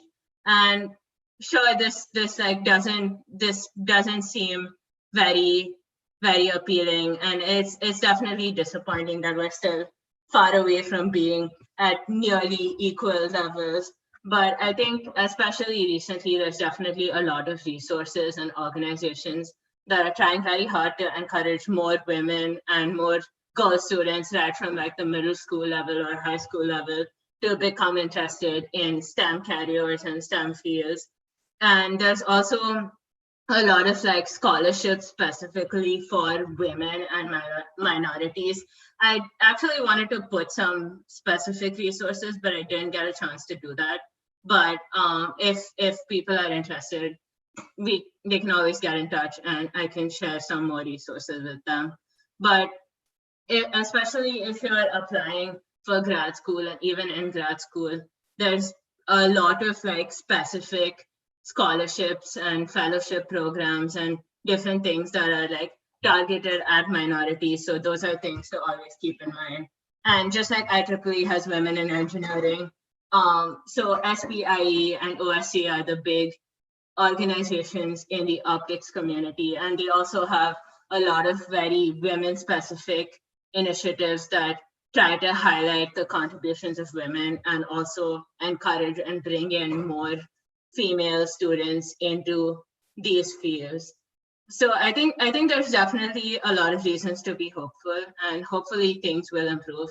And this is not here to like depress you or discourage you, but just to say that we still have some way to go.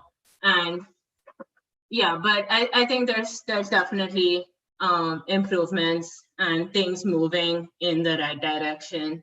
But I think it's up to us to encourage more and more people to follow along these lines and like be points of outreach and spread more awareness about STEM. So I think some of the onus is also on us to improve things in the future.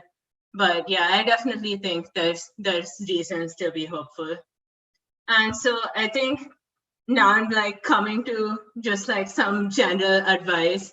I'm not really great at like yarn as such, but just like some thoughts that I thought I would share. And these are by no means things that I'm good at or have mastered. And a lot of these I still struggle with, but I still think it's useful if you can at least start to implement them.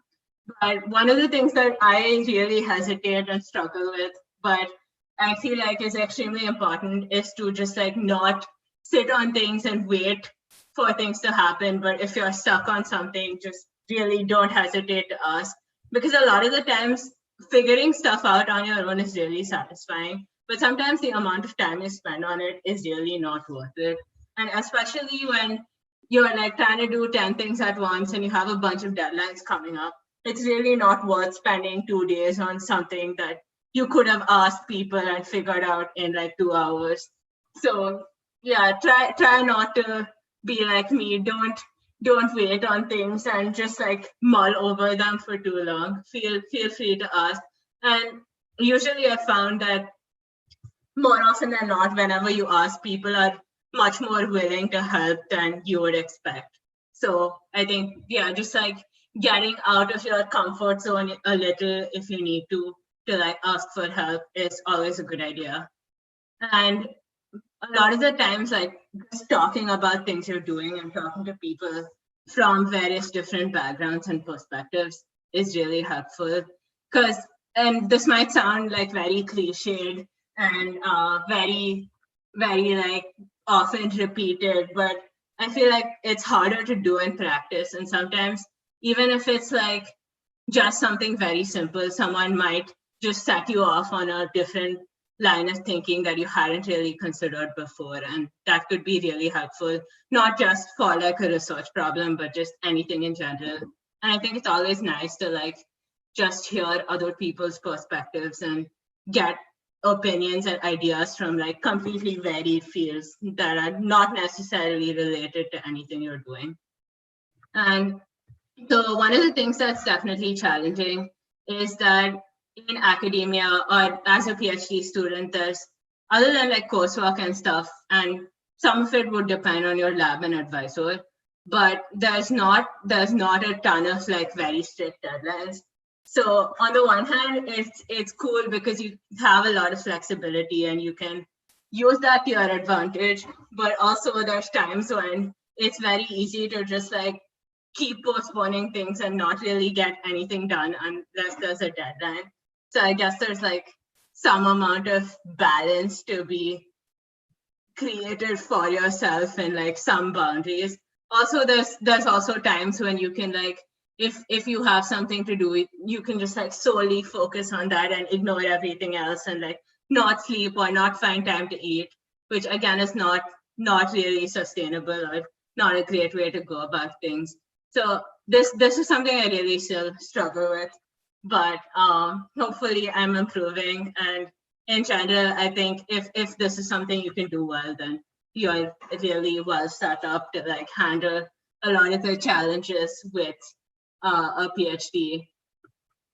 But yeah, so one of the things that I learned recently and that I'm still getting into is a lot of scientists and a lot of the academic community is actually really active on Twitter. So if you end up following people whose research you're interested in or areas that you're interested in, you get like a really fun way to keep up with everything that's going on. At the same time, there's also people like sharing new updates about their research, but also explaining things. There's also like a lot of fun stuff where people are sharing maybe their favorite microscopy image or their favorite tools for a certain things. There's lots and lots of resources available. And a lot of the times people are also like very supportive. If you have questions, you'll find like a lot of interesting answers from the broader community in general. So I think there's like also a lot of resources for like grad school applications and like how to write essays and general suggestions and discussion that could potentially be useful for those of you who are considering pursuing a master's or a PhD.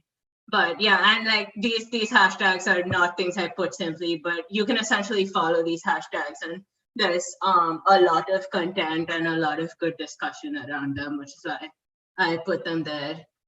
And last but not the least, I know that you've probably been hearing this a lot, but I think especially given the current pandemic situation and everything being virtual and things just being a lot harder to adapt to, mental health and just your well-being in general are super, super important. And especially in the academic community, I think there's a lot of like, there's a lot of people who essentially like try to emphasize the quantity of work or the number of hours they work. And oftentimes I feel like that's like, it doesn't really matter how many hours you work if you're not going to be effective. And yeah, so I think it's really important to like find time for yourself, and like it's okay to like not do something if you're not in a great frame of mind to do it. That's not to say like use that as an excuse to not really do anything, but I think just like finding again a balance between like work and having some time for life outside of work or research is really important. And yeah, again, one of the things that I'm still working through, but yeah, I still think it's sound advice in general. So I just have this up there. I know that Continue and NITK is doing a bunch of cool stuff, but there's a whole host of online resources. And I mean, a lot of those are like more general things, but a lot of the times for specific issues, counseling or therapy can be really beneficial. And really, if at all you feel you're in the slightest need, don't hesitate to like seek help, because there's really so much out there and so many resources that could really improve the quality of your life and well-being in general. So yeah, and I think this is mostly what I had, and I guess I can't really put it better than two of my favorite scientists. So I think, as Feynman says, the highest forms of understanding we can achieve are laughter and human compassion. So just always remember to look at the lighter side of things. I mean, sure, like our careers and grades and research and everything else is important, but there's things that are way more important than that. And I think just like being able to not take yourself too seriously and just being able to have a good laugh is really important. And I think more than anything in terms of like academic achievements or any achievements, it's just, at least personally, I feel like it's really important to be a nice person, because more often than not, that gets you much further than anything else. And ultimately, that's also like the biggest impact you're going to have on people. And in the words of one of the most famous women in science and engineering, Marie Curie, nothing in life is to be feared, it's only to be understood. And so now is the time for us to understand more so that we may fear less. And I think this is applicable to like all aspects of life, but particularly with like science and research, just in terms of not really hesitating and thinking, but just really like trying to understand and doing things for the simple joy of like knowing how something works or understanding it, and not really for anything else. But I think that's pretty much what I had. If you need to reach me, feel free to email me, WhatsApp. I'm not great with phone calls, but if you like really want to call me, that's fine too. Again, I put my Twitter here because I told you so much about academic Twitter. I have not really posted anything, but I still find it very useful to just like follow people on Twitter. But yeah, so I hope you guys enjoyed the talk, and feel free to ask me any questions you have, even if any of you want to connect with me later once this is done. I'm happy to like talk to y'all or answer any questions that you might have. Thank you so much. It was really a wonderful talk. And personally, I enjoyed the tips a lot. Like it was much needed for me at this time. And so, yes, the people on Zoom Meet can unmute and ask their questions, and YouTube viewers can put them in comment section. Okay, so I think I can like stop sharing my screen so I can see all, but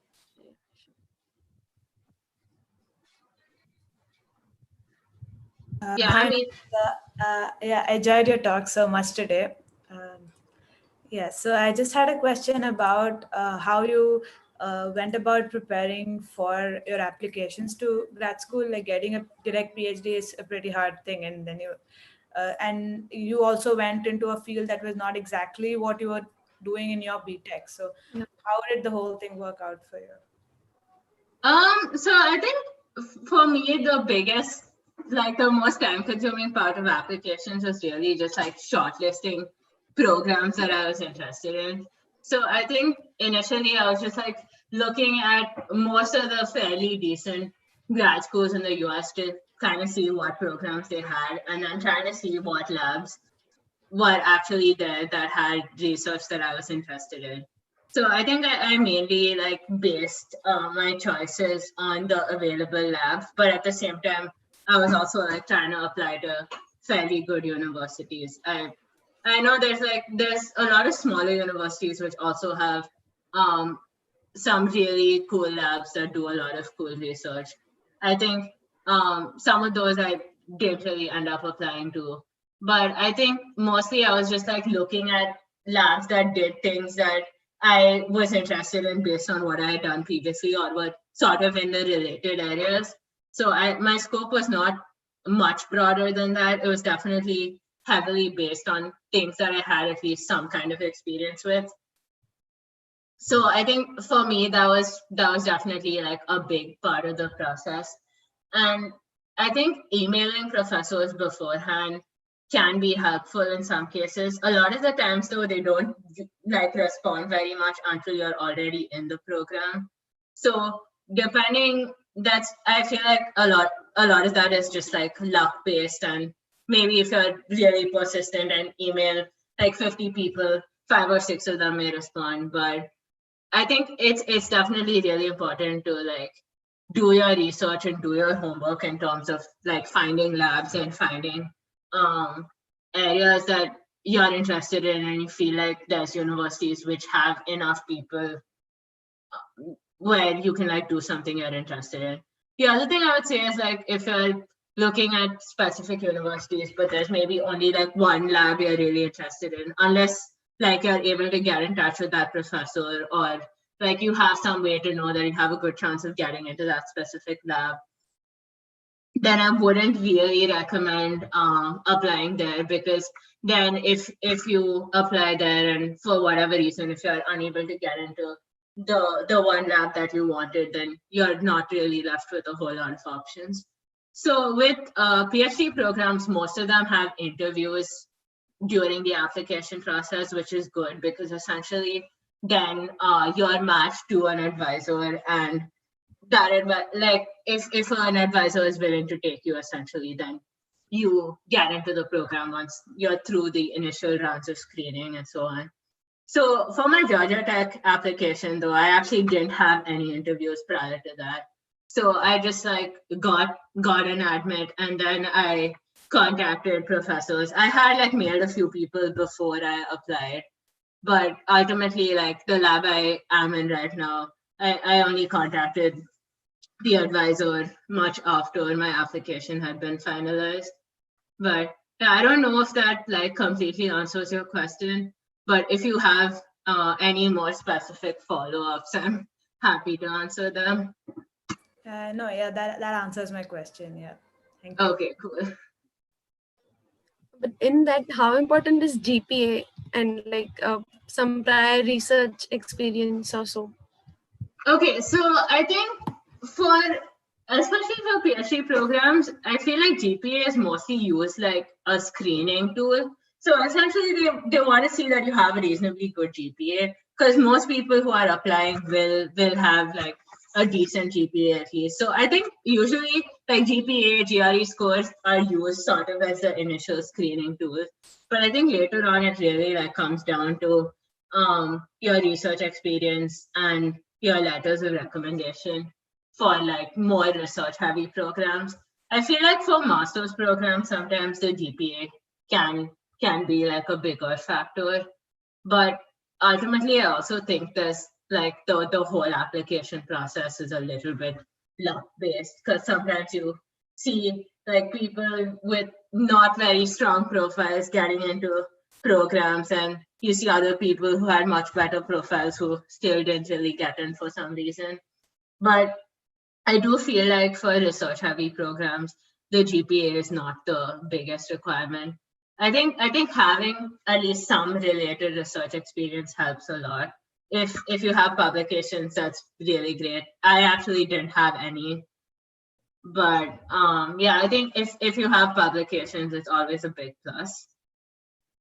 But I think really just like some demonstration of interest in that area and the fact that you've like done some relevant research helps. Okay, thank you.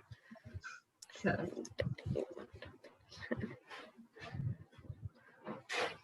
I don't think that like in our BTech, like you showed all the slides. So all those topics are not, we are not exposed to all those technologies right now. So how did you know that I'm interested in this field? How did you narrow down to this field? Like you applied for a PhD directly. So how did you come? Oh, go ahead. No. Okay. Yeah, no, so essentially I think so a lot of the choices I ended up making were more based on like experiences in internships and so on, because that was essentially my big like research experience base. And yeah, so like you said, I think a lot of these things were not really things we learned in NITK and didn't really have any coursework on it. So I think most of it was just like in my second year internship, I felt like it was essentially I was just exploring a bunch of new things. So I definitely gained a lot of like broad background on things. And then I got more interested in that. So I kind of like tried to read a little more and look into those things a little more.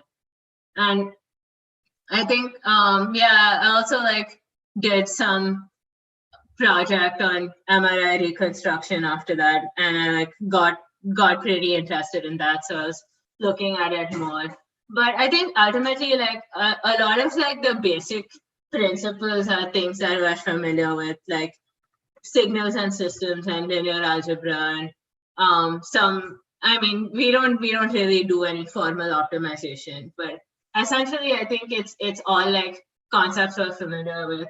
So like even in optics, for example, the Fourier transform has like a very central role. And so anyone who's done electrical engineering is really comfortable with working with Fourier transforms and working with signals and signal processing in general. So I think like a lot of the things are translatable. Like the application specifics are definitely like not directly covered.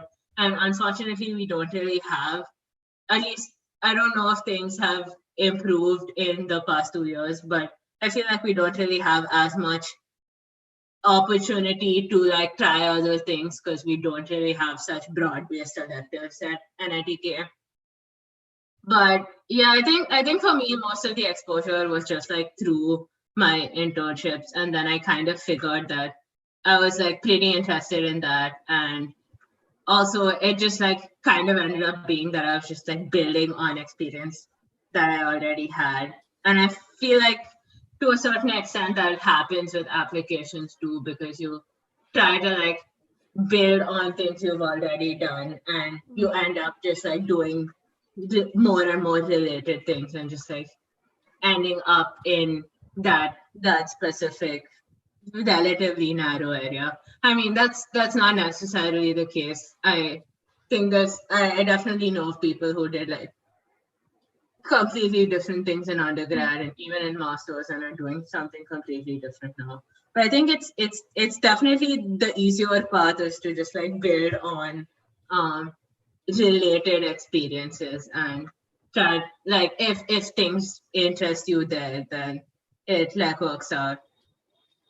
I think the only thing I will say though was that like all the internships that I did ended up being like very sort of niche and that they were geared to these specific applications. So to a certain extent, I felt like I missed out on having like a formal foundation on just like more general signal processing or just like general image processing, for example. Because I was like doing these medical imaging related things. I was doing a bunch of a lot of different things, but not really like one thing in a lot of detail. But I think the like what I'm doing now is also like very much interdisciplinary, and it's sort of also like you have to do many different things and there's maybe not a lot of time to really get into the specifics of one specific aspect of that. But yeah. Thank you Does so that much. help? Yeah. Okay. Okay. Thank you so much. We No problem. got a lot of insight about applying to PhD and bioimaging. It was a wonderful talk, and thank you so much. Thank you.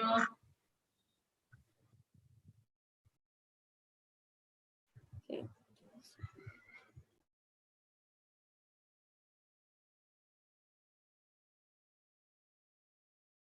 Yeah. Thanks so much for having me.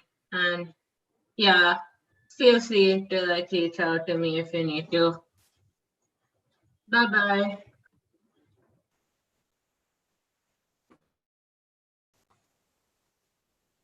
Hello, everyone. Due to some unforeseen reasons, we won't be able to have Maitreyee's talk right now. Instead, we will be having three amazing girls from NITK here with us to talk about their applying for and being awarded the GHC and WTM scholarships. GHC scholarships, which is the Grace Hopper Celebration Scholarship, provides funds for undergraduate students, graduate students, and faculty to attend the 3-day celebration. Scholars who attend the GHC gain access to academic workshops, networking opportunities, and memories that will last a lifetime. Through the Women Techmaker Scholars, that is the WTS program, Google is furthering Dr. Anita Berg's vision of creating gender equality in the tech industry by encouraging women to excel at active participants and leaders in the field. We have Arpita, a final year IT student who is a GHCI scholar, and Chandana, final year IT, and Sriraksha, third year CS student, who are WTM scholars, here to share their experiences about the scholarships and give all of us some pointers regarding the same.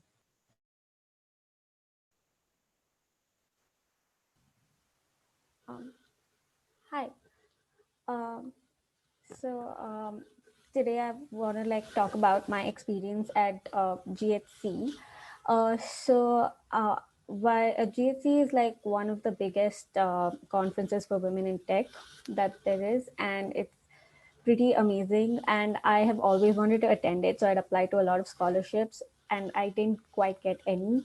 So this year I found out about something called Open Source Day, which happens during GHC, and I applied as a mentor for that.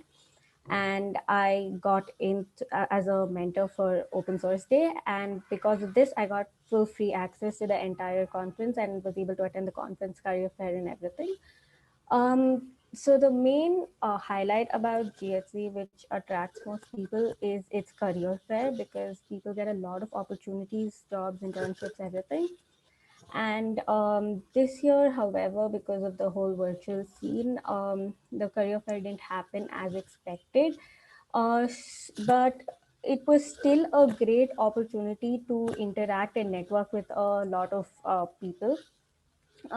For me, I attended talks by different companies. However, I didn't really find this very useful because most of the jobs were in the US, and not being a citizen and companies not offering visa sponsorship at this time, it wasn't as effective. But since I am interested in masters, and as a part of GHC, a lot of colleges and departments also attend and have their booths there, I got to interact with the admission committee and professors in different departments from different universities. And that in itself was very insightful for me, and helped me plan out what I want to do and how I should go about applying for colleges. um, Apart from this, GHC also had a bunch of networking and mentoring sessions. So we'd get on Zoom calls with other women in tech and discuss what people are working on and what's the latest things. And it was a pretty fun experience for me. And a little about the open source day, which I did, which I was a mentor for. So that was a day, like a whole 1 day event where different organizations were a part of it, and they put up issues which beginners or anyone interested in open source could contribute to. And we as mentors would help them with any issues that they had in creating pull requests or using Git in general, or um, in picking up some beginner friendly issues, how to get started with open source. And that was a pretty great experience for me. So yeah, do look out for different opportunities that exist so that you can get accepted to attend GHC for free, and it's a great experience. And yeah, I guess that's it from me. And yeah, of course, we get cool goodies and stuff from different companies. So that's a plus.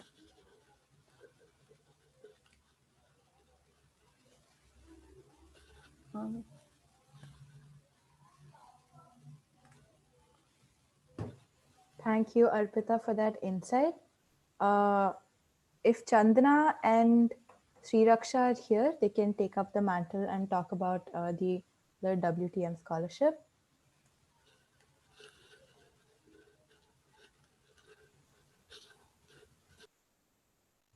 Yeah, hi everyone. Hello. Yeah, I'm Sri Raksha from third year CSC, and with me is Chandana from final year IT. Hi guys. Yeah, so even this.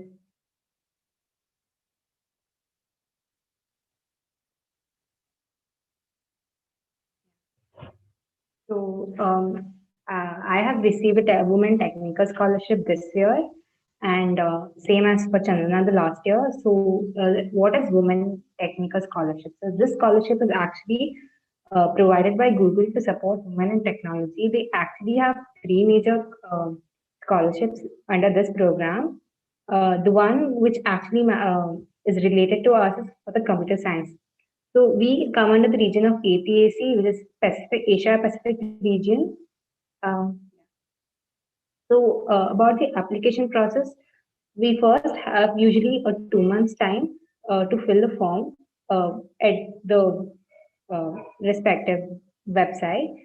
The major part of this application process or this form is we have to upload our resume and we have to fill. There's something called essay writing where you have to write 2 or 3 essays regarding tech, technology related and all, and how do you feel, how do you are you inspired from it or something. It's usually question based, and usually they have 2 or 3 questions which you have to answer, and all after getting selected from that, there'll be a small MCQ quiz, which is of 30 minutes for 30 questions, and which is basically related to computer science. Once you get selected from that round, the next is interviews. This is basically a non-technical round where the Googler who's interviewing you is majorly talks about your experience in life in computer technology, how inspired you are, and also regarding your resume and the essays that I've written, and then comes the result.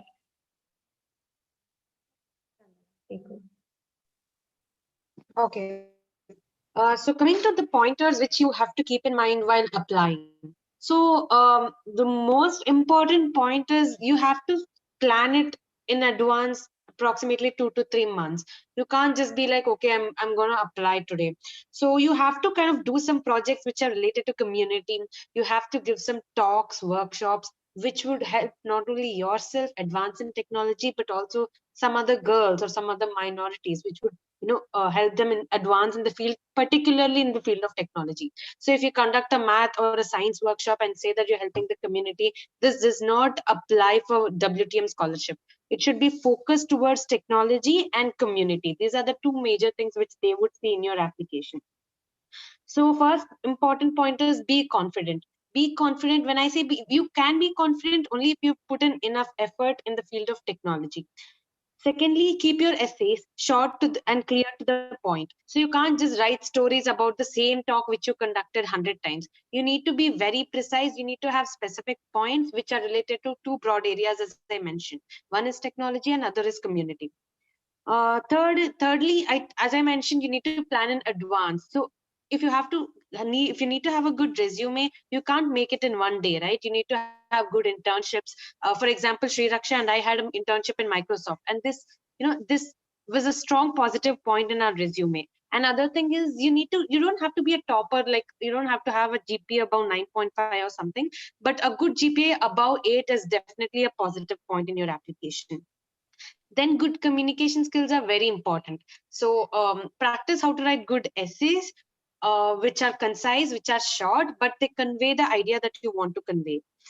Again, I'm stressing on the last point because it's very, very, very important. You just need to focus on two areas: technology and community.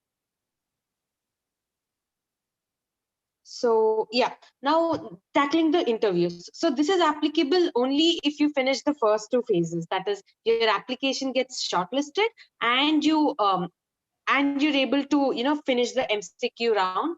So this round was actually not there for my batch. It started from 2020 batch. So they give you 30 MCQs related to computer science, and you need to clear. There'll be some cutoff. If you're able to clear both the rounds, then this is when you will come to the interview phase. In interview phase, it would be a program manager from Google who would be interviewing you. So it would be approximately 1 hour interview.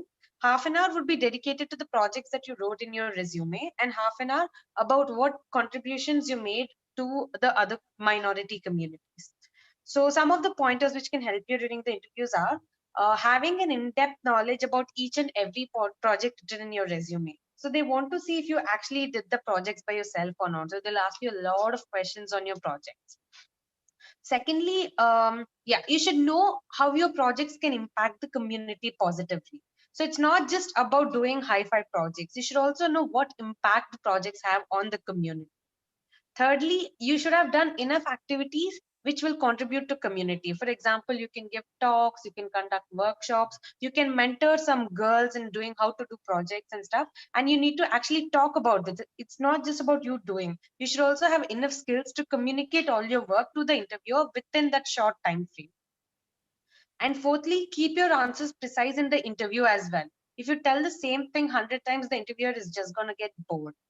Fifth, keep it like a conversation. Don't keep it like a question answer session. He asks a question, you answer. He asks a question. Don't keep it that way. Keep it like a conversation. That would help, to maintain a friendly environment between you and the interviewer.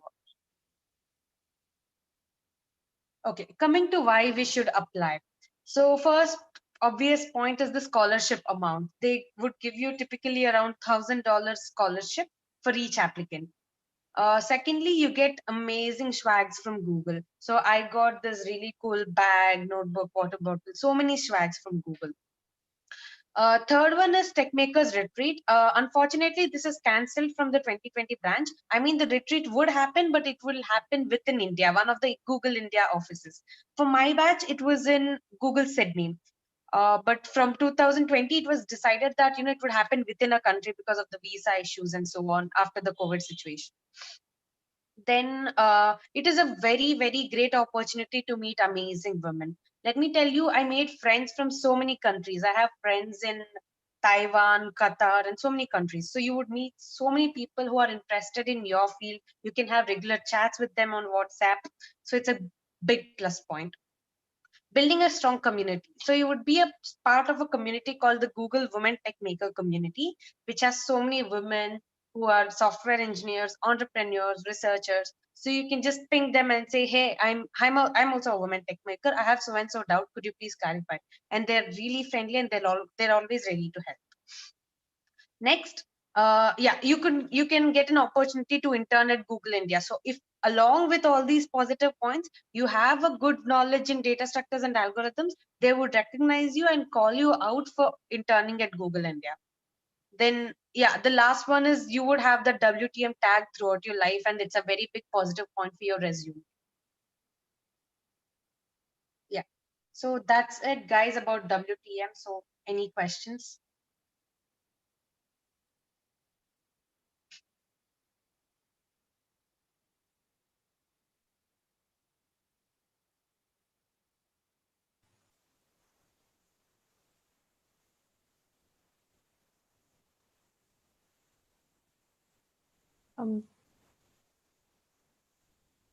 I think there are no questions on the chat.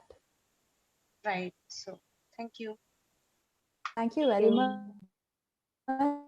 Arpita, Sriraksha, and Chandana, for these various scholarships offered to women around the world. I'm pretty sure it'll be very helpful for many of the participants of this talk.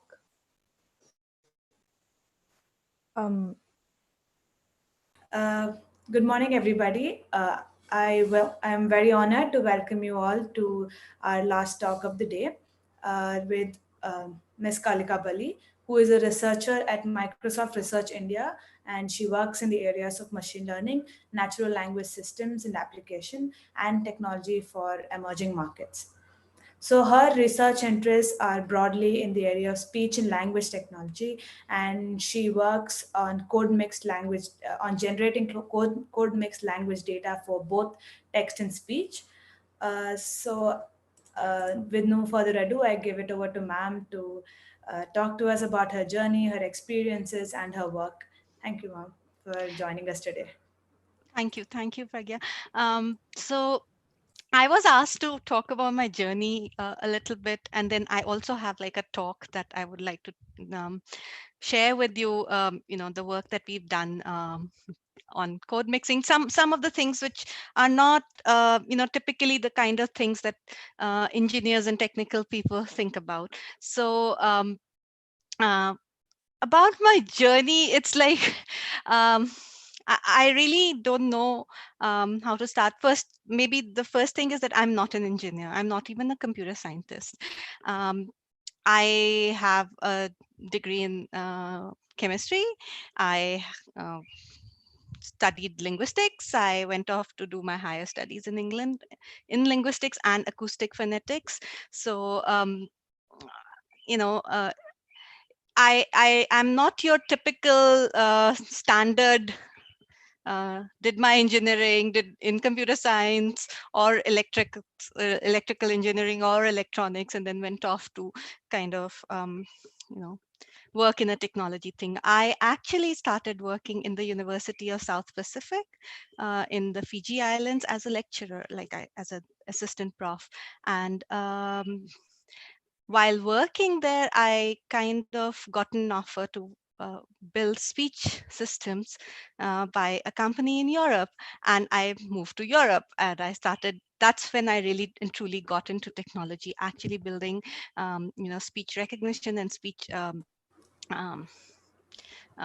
synthesis systems for, at that time, for Indian languages. They were concentrating on Indian languages. And that's how my journey in technology became um, the way I thought I want to live my life, at least the work life. So that's how it has been. And I worked outside India, in Europe and in England for a long time. But I really did want to work on Indian languages, and the opportunities to work on Indian languages was very little. And therefore, I kind of moved to Bangalore. There used to be a company called Computer Computers, which was started by 4 IISc professors, and they kind of relocated me from London to Bangalore. And that's when I came back to India and started working on technology that's much more relevant for our local thing. Some of the things I would like to share with all of you is about, for the longest time, I've been part of a very small group of women who are working in technology. Things are improving now. But when I first started working, say, in HP labs in India, I was the only technical woman in a room full of men. When I moved to Microsoft Research Labs India, I was part of a handful of 3 or 4 technical researchers in a whole lab full of men. So it's always been the case that women in technology, especially in research, have been a minority.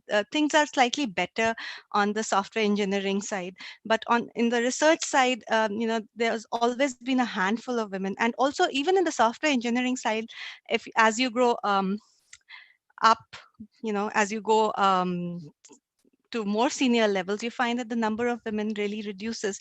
And I was just having this discussion with my colleague the other day that we kind of had to struggle a lot to push back against certain preconceived notions, certain mindsets that were much more entrenched earlier. I mean, they still exist. I'm not saying that everything is like rosy. I don't want to give you a false picture that thing is as rosy now as well. But the way things were and the way things are now, there's there's been a change. And the reason a lot of us kind of put ourselves out there and go talk to young women who are starting their careers now is because we really don't want the same thing for you guys, like, you people. We don't want you to have to kind of have to deal with all those prejudices, all those hurdles, all those blocks that we had to, being of a particular gender. And things are changing, and I hope they continue to change, and I hope you continue to carry the um, baton forward, and making it even better for the people who come after you. So I'll stop here and start talking about like some of the work that I do.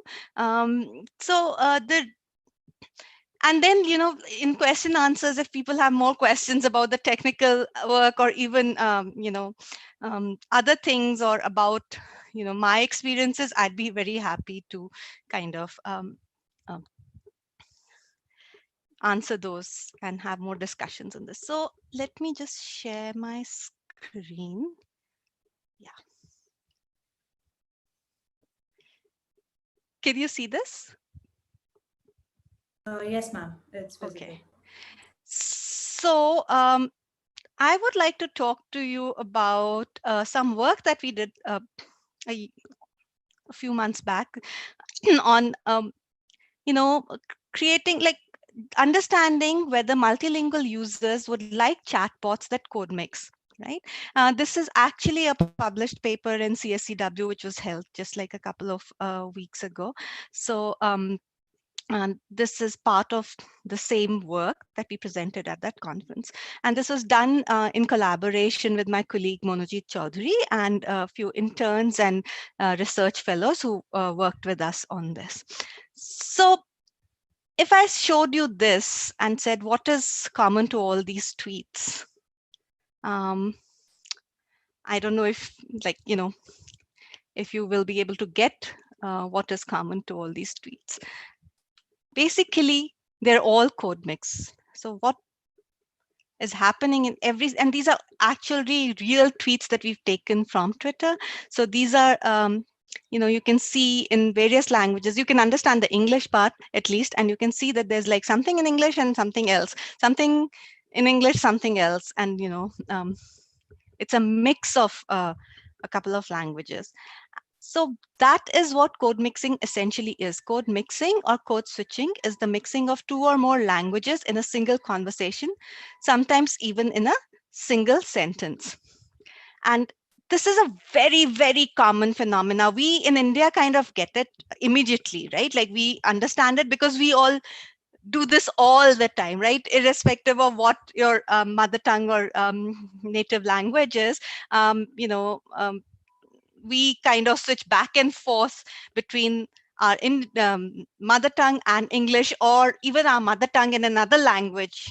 For example, it could be for certain populations, say in Karnataka, they might be actually switching back and forth between Tamil and Kannada, for example, in certain demographies, say in Bangalore, right? So we do this all the time, so we understand it. But it is actually a very, very common phenomena that happens across the world. So the tweets that I took as examples, none of them were from India.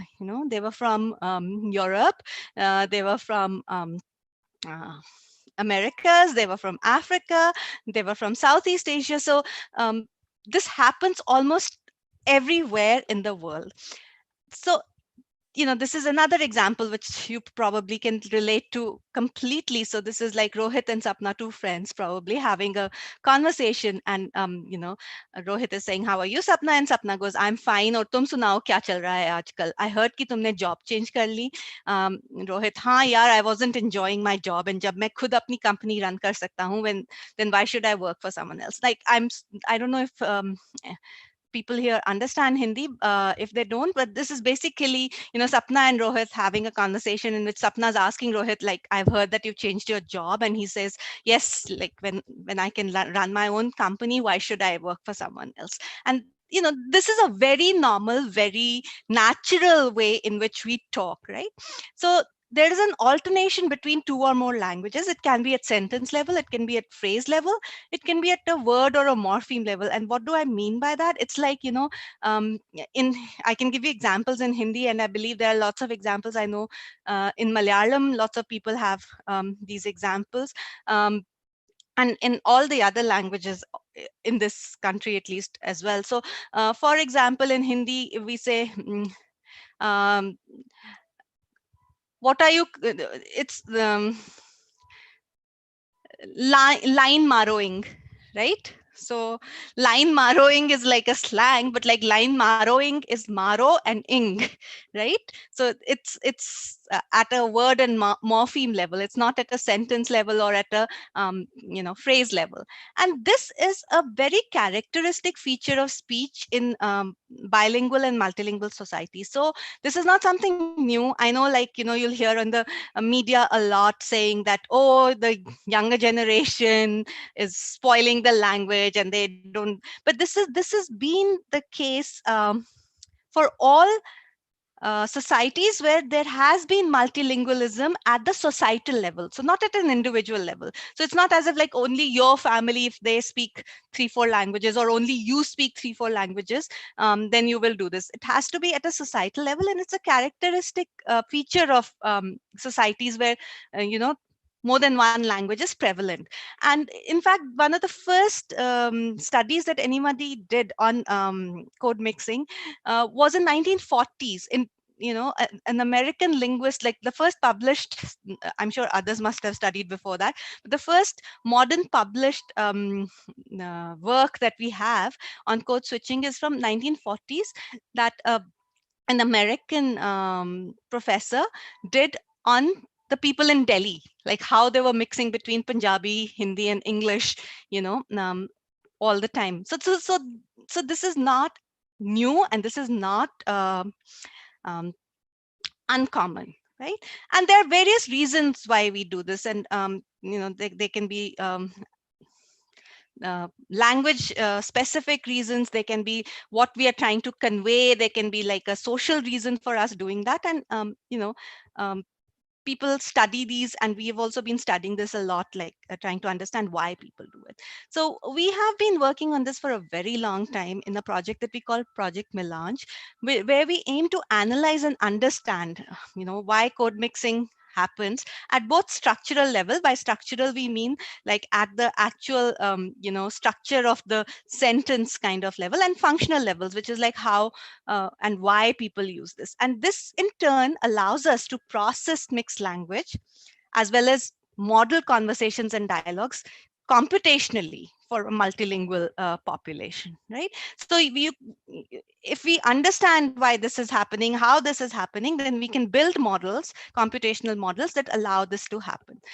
And this is basically the way we think about it. So obviously, when we try to understand and process code mixing, everything begins with some data, right? We look at data to understand what is happening.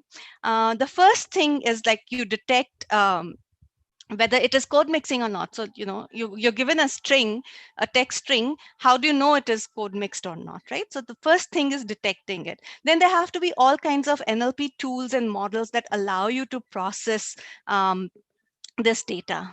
And then there are the end applications, so machine translation or chat bots or speech user interfaces, which use this.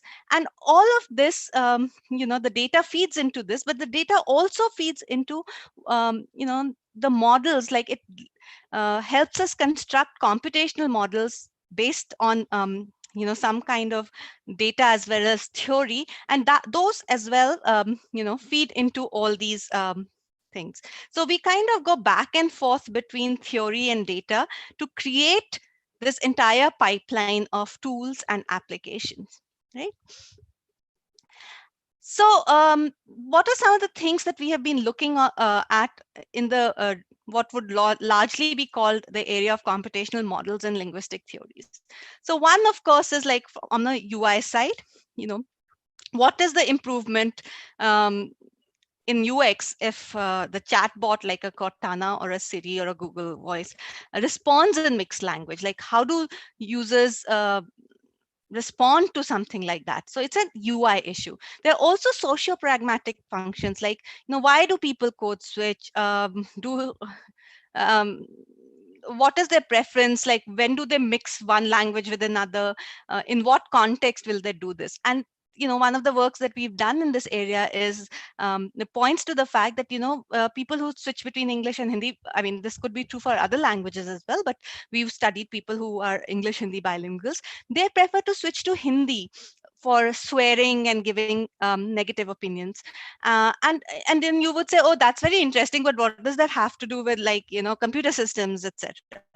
The thing is this, like, think of something where you're mining opinions, right? Like um,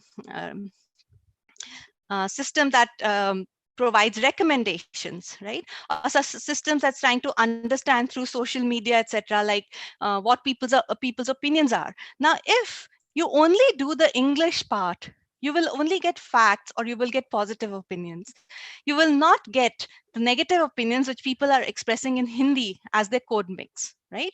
So these things actually have big repercussions for how you design and how you build your system and what results you get out of the systems. And of course, then there's the aspect of grammar and acceptability. We don't just randomly mix things. It might seem to somebody who doesn't pay much attention that people are just randomly mixing English and Hindi. There is a structure to it, there is a rule to it, there's a pattern to it, and what happens. So the example that I gave about line marrowing, it's not as if every Hindi word can have ing at the end of it, right? And which English verbs can we actually um, take and mix into Hindi? So for example, whenever we say dance or sing kind of things, we actually have in Hindi we add a karo. Dance karoge, we don't say dancing. Tum dancing karoge. You always say you dance karoge, and dance kar raha tha, kind of a thing. So what happens, like what kind of verbs we take is all uh, according to some theory or some pattern that the users somehow innately know. They don't have to learn this through books, etc. Right? So coming to the actual study that we did, what is natural about a human bot interaction? So when we say we want a natural human bot interaction, what do we really mean? So one aspect, of course, is that we make bots more human like, right? That's what we normally mean, that, oh, it's a very natural sounding bot, or it's a very natural sounding bot, which means that it is more human sounding things.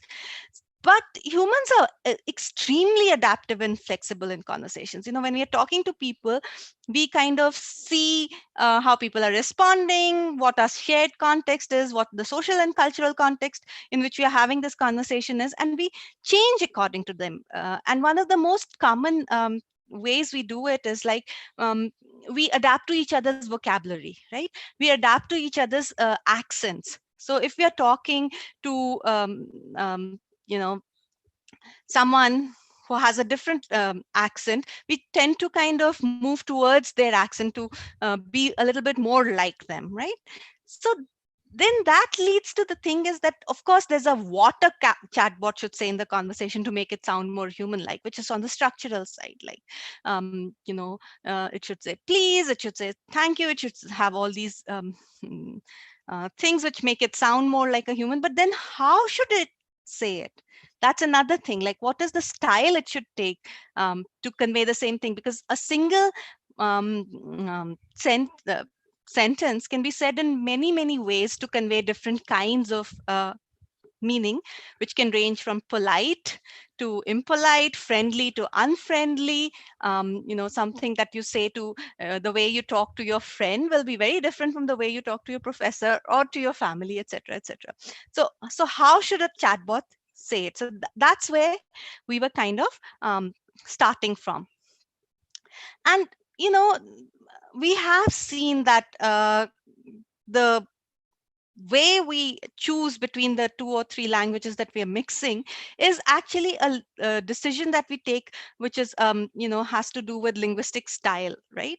And until now, the conversational systems that you see around you are in a single language. So if you have like Siri or Cortana or Google Voice on your phone, you choose it to speak Hindi or to speak English, right? You can't say really that you wanted to have both Hindi and English. And um, there's a range of attitudes that kind of goes into what um, choice you make as far as language is concerned. And this is very interesting. There's actually been some psychological studies which show that people who have a positive attitude towards code mixing, who don't think that code mixing is like spoiling the language and we are like just turning this into some slang and that those kind of attitudes actually are more emotionally stable. They are tolerant towards ambiguity and have more empathy and are less neurotic than people who don't have these positive attitudes. They actually, academic research papers in the field of psychology that have studied this and have come to these conclusion.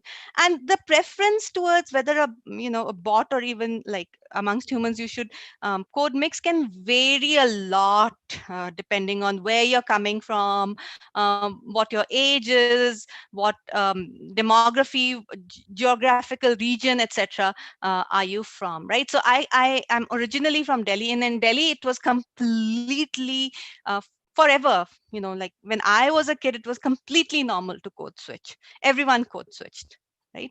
But people who came at that time, people who came from Calcutta, did not code mix so much.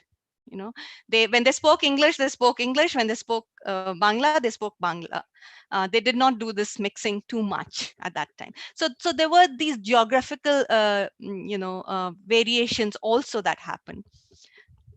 Now, the research question that we set out to answer was, do multilingual users prefer chatbots that code mix systematically? And if so, what is the optimal way to code mix systematically? So do users want it? And if they want it, then how do we go about doing this? Right? That was what we were basically trying to answer. And we kind of took this whole theory of computers as social actors as the basis for the foundational theory for our study. And basically what this computers as social actors says is that human communication patterns and norms are carried over to how we interact with the machines, right? So if we want to kind of model or understand how humans will interact with machines, then we first have to look at the human communications, because that's what we tend to do, right? Also, humans have a subconscious tendency to treat computer systems like humans, right? So we will say, even like when something is not working, we will try to say, oh, why are you not doing this computer, he's like behaving very badly, or she's behaving very badly. So we tend to kind of anthropomorphize machines. And the framework, computers as social actors framework says that people should be able to use what comes naturally, right? So when you're interacting with a machine, then you should be able to do it in a way that comes naturally to you. So which then means that you have to build systems that allow humans to interact naturally with them, right? So if then the bilingual communities, what comes naturally to them is mixing languages as they interact with each other, then they should be able to do that same thing with the machines as well, right? So this was the framing of our research. So the two other things that we kind of looked at to formulate the study was something called the communication accommodation theory. This comes from communications studies, and here it's like what I was referring to earlier. It basically means that when people are talking to each other, they are in a cooperative communication because they want to be able to communicate positively. That the intention is positive, that what I say you should understand, and then what you respond with I should understand, right? So there's a cooperative interaction that's happening, and in to make that happen, we try to reciprocate each other's styles, right? So when I talk to, say, somebody in India, I talk in a certain way, right? I will, if I'm talking to my friends, I will talk like, I will add things like nahi yaar, all that kind of things, which is accommodating to their style. When I talk to say somebody in the US, then I probably will change a little bit the way I'm talking, right? Some people can do this really well, and they'll have completely different accents when they talk to people in the US, and a completely different accent when they talk to people, say, in India, right? um, and chatbots that adopt to and reciprocate a user's style will be will be something that the users will think of as positively. So that's another thing that we thought, like, if I'm accommodating your style, then you will think of it as a positive thing from me. So therefore, when a chatbot does the same, that also will be considered a positive thing. So our first hypothesis was that chatbots that code mix will be rated as more human-like and having better conversational abilities. And the second hypothesis was that chatbots that adopt to the user's style will be perceived as better by the users than some chatbot that does not adapt to the user style. So we did this study with the human in the loop, and the basic setup was that because we didn't have the reason we had the human in the loop was also to have like a little bit more control, because we had implemented certain policies that I will come to in the next slides, but also because there wasn't a chatbot that actually mixed Hindi English that we had available. So we had an English bot, but we did not have like a bot that mixed and responded in mixed language. So this was basically the setup. The user said something, maybe code mixed. There was a human whom we call the wizard. So there was a wizard in the loop who then would, according to whatever policy he had implemented, would send the message in English. So if the user said something in code mixed language, the wizard would convert it into English, send it to the bot.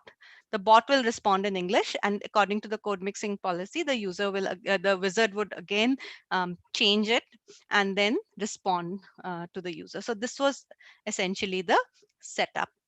So and all this was then annotated, and the annotated was English was the unmarked code. So English was like the default, and there was a simple schema that we had come up with where, like, if the major we marked whether the major language was English or Hindi, and also to the extent that this minor language or non-dominant language in the sentence was present. So if it was absent, so if the sentence was like, the weather is nice today, isn't it? So it was English, and there was no Hindi present. The weather is nice today, nahi is kind of a tag, isn't it, is a tag, is something called tag or a frozen expression.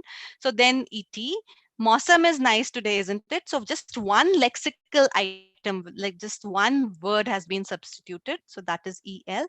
Weather aaj acha hai nahi. And this is like Hindi is the dominant language, but one lexical item is substituted for in English. So this is the schema that we kind of use to mark the language, the conversation. And then we had, I talked about in this that there were some policies that according to which the wizard changed the message that the bot or the user gave. And one was always mixed. So here the users messages were not considered like what language they were in, or how much mixing was there. The bot always mixed the response, right? The second was something we call the nudge policy. Now here, if the user did not mix, the bot would mix a little, maybe just the tag sentence. Instead of isn't it, it will say nahi, right? So it would nudge and then see if the human responds similarly, and then take it, uh, mix more and more. And then there was this baseline policy where there was no mixing at all. So whether the human mixed or did not mix, the bot always spoke in one single language, that was English, right? So these we carried out various experiments, and there was one pre and two post um, chat sessions with the bot in the following way, like baseline with no code mixing, always mix, and nudge that I spoke about. And we did this with 91 users, 66% of whom were male. The average age was about 25 years, so a young population, which everyone says uses mixing the most. Like that's the that's what most studies say. 62 of these participants used conversational agents rarely to never. So the largest chunk were not like, they weren't the very common users of chatbots. Only 5 of them use them every day. They were all from India, proficient in English, native like almost native like ability in Hindi, and we had 35 minutes of interaction with like a pre feedback and post feedback and a comparative feedback part of the experiment. Um, so what we really measured was the individual conversational skill, and how people rated it on a 7-point Likert scale. Um, and this was followed by subjective questions, like if they said like they did not like this, then like what did you not like about this, and then did the bot's language feel natural or did it feel unnatural, those kind of a thing. Then there was a comparative feedback where we asked explicit questions like, do you like this, between the never mixing and a mixing bot, what did you like the most. And then we also did chat log measures, in which we actually tried to measure how much the user mixed and when, and in comparison to the bot's response. So this is an example of some of the conversations that happened. So I'm good. What about you? So the bot to wizard, glad to hear what's new. The system to user, sunkar acha laga, what's new. So you can see that various places the wizard is kind of changing, and how the language is being mixed to present to the user. So the results of this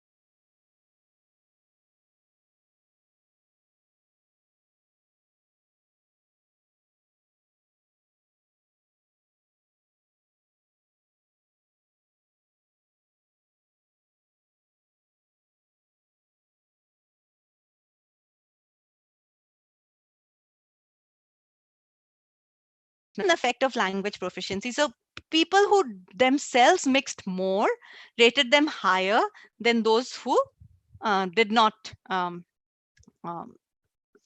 mix.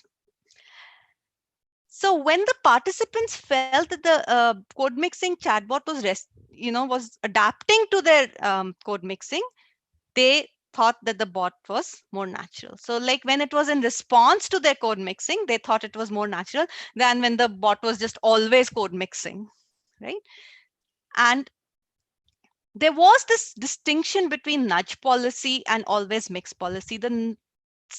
So with nudge policy, so here's the thing. So if you look at the subjective responses, 53% of the users expressed that the presence of code mixing influenced their ratings to be more positive. But then there were these 34% who said that did not affect them at all, right? And there are 13% who thought that the pot should not be code mixing. They were actually against it, right? So nudging seemed to be the, you might get like not too much positive out of this 53%, it might take time to kind of reach them, but you kind of got this 13% covered as well, because if they never responded, then you would continue talking to them in English, and they would not have a negative experience. They would have a positive experience chatting to the bot. So I'll and also about this 13%, the one very interesting thing was, like, in the questionnaire, we kind of talked to them and tried to understand why they thought that it code mixing negatively affected their judgment. And it seems that there were two reasons for this. One was that people just thought that code mixing was wrong. They had this view that um, this is spoiling the language, or this is not a correct form of using language, etc. So they had like a negative value associated with code mixing in general. Even if they code mix themselves, they didn't think like this was the right way. The second was to do with that they did not want the bot to code mix, and there were two reasons for it. So one was that they thought that the bot was like in a more formal context. So in the formal context, the bot should not be mixing. And the second reason, which was really surprising, was that a lot of people thought that by mixing, the bot was trying to be more human-like, and they had a very strong reaction to it. Like, this is a machine. Why is it trying to be like a human, kind of a thing, right? So they disliked the bot code mixing because of that reason. So the implications for the design of a conversational system. So like now, out of the study, what do we get? What do we think someone who is building a chatbot for a code mix population should do? So definitely chatbots should be able to code mix. And you should nudge when you're uncertain about users' preferences, and you should nudge when you're uncertain about users' fluency in the languages, because both these factors affect how people feel about the bot mixing, right? And by nudging, it's a low risk thing, but the gain is a lot more. So at the end, the final thing is nudge. Don't push, don't assume, and see what you get as a response, and then adapt accordingly. That's all that I have in the talk, and thank you. And I'm happy to take questions now.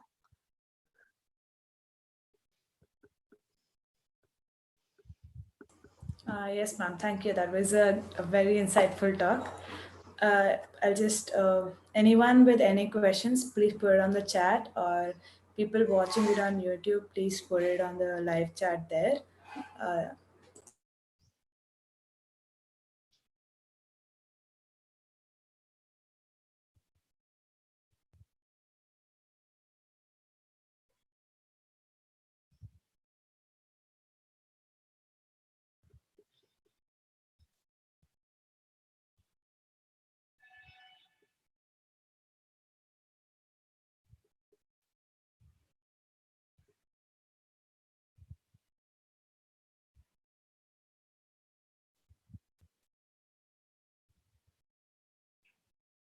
Ma'am, this is not related to the current presentation that you just showed us, but in general, we wanted to know what kind of research is going on in at Microsoft Research, so that because a lot of us are interested in pursuing research. So, in general, Sure. what kind of research? So in NLP or in general, everything?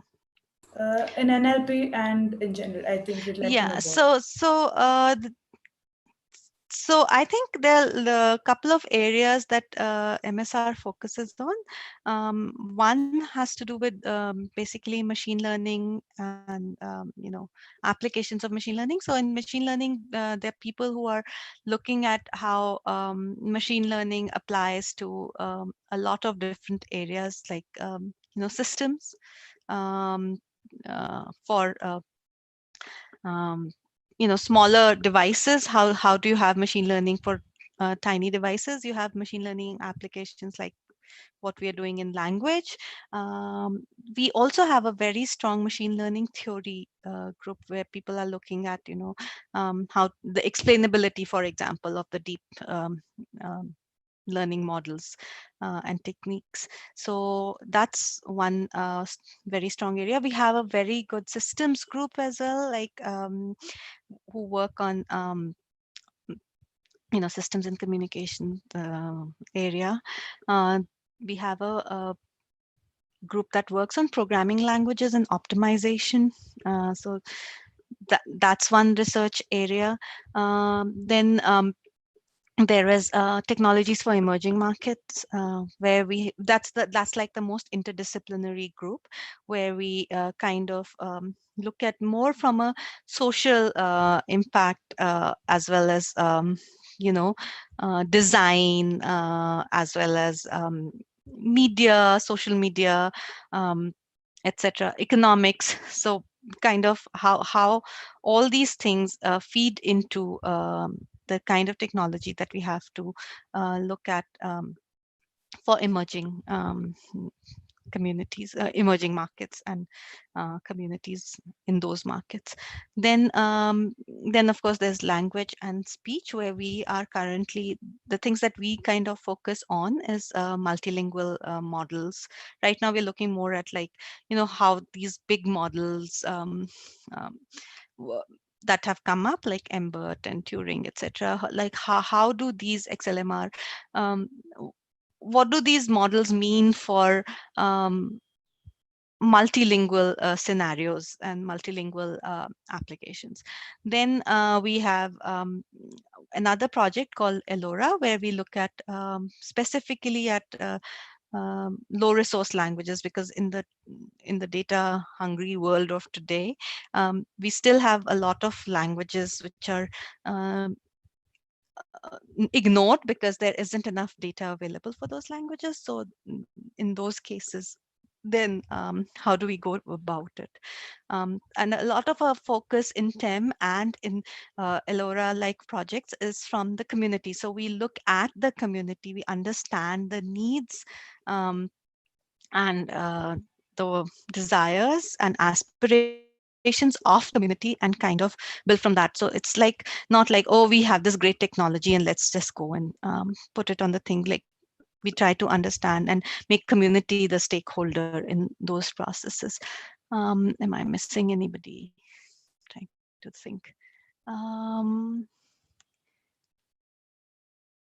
Yeah, there is also a group of researchers who look at security and privacy related projects as well. So that's basically the roughly the areas in which we work in Microsoft Research Labs.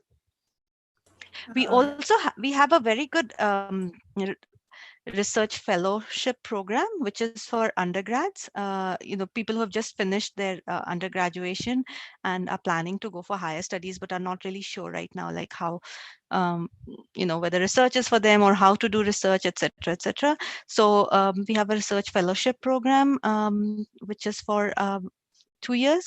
And the idea is that you will work on a research project very closely with a mentor, with a senior researcher, and work on a research project, write papers, do research, and at the end of it, you've kind of got the ability and have understood what research is about, and can then go on to pursue your PhDs wherever, and take up research as a career. So there's a research fellowship program. We also have a very strong internship program as well. So I think you should go check if you're interested in the RF program as well as in the internship program. You should go check out MSR sites. The RF portal is there for you to apply when the RF recruitment starts. It hasn't started for next year, for this round. I think it'll start maybe either end of the year or beginning of the thing. But just keep an eye on that. And internship also, um, you should kind of look at the projects that you're interested in and contact the people, the researchers who are working on the projects. Um, there is an internship portal as well, and you can apply there as well. But for internship, at least it makes sense to kind of uh, apply to at least have a conversation with the researcher that you're whose work you're interested in. I forgot, we have a very strong um, a group of software development, we call them research software development engineers. So there's if you're more interested in the dev side but related to research projects, so they also take on research fellows and interns to work on more of the development and implementation of research projects. Thank you for that. So following up on what you said, there's a question. So you said it's important to contact researchers in advance for the internship program, but how important is it for the RF program? Like apart from filling the application, is there anything that can boost our No, chances of getting? no. So the RF program is totally centralized. It is done according to there's a certain process that we follow. So it's completely centralized. And what of course, you'll have to fill out a form, and you'll have to say in that what your interests are, like what areas do you want to really work in. So that's useful. So don't leave that out, indicate what you're interested in. The other thing is that a lot of people, so we evaluate the applications, and what a lot of people do is they think these recommendation letters, etc., are not important. And sometimes, only thing that we have is like a CV to go on. And if you've just finished your um, BTech or BE, there's not really much difference between you and the next person, right? Grades is one thing, of course, but otherwise there isn't much difference. And we do have to rely on your profs or people you've done other internships with, their evaluation of you. So recommendation letters are important. If you have done any work, like if you have a GitHub account, if you have done a paper or done anything outside your coursework, please do highlight. Even in the coursework, if you've done projects as part of your coursework, please do try to put them on GitHub or some place where people can actually go and check them out, right? So making sure that those things are part of your application makes a big difference. All right, ma'am. Thank you for that. We have a slightly more technical question. So, in your multilingual settings, while you're talking about the code mixing bots, how do you detect different languages? Like, Yeah, so we have a language identification tool that was actually one of the very first things that we built when we started working on that. So the first one that we built was a graph-based one. We kind of assume that there were certain assumptions made that nobody mixes more than two languages at a time, and based on that, and we used data to kind of train those models, and we got pretty high accuracies on those. But a lot of work has been done on language identification, and now with all the neural models that are available, this can be done really effectively and with high accuracies across multiple languages. So I suggest that you look up some papers. There are lots of papers. I think one of the just like one of the most recent things that I've seen in LID is from Google just a couple of days ago. So if you just look up LID on the web, you'll find a lot of things on it. okay, thank you. Just Just a minute. If there are any more questions, please put them in right now.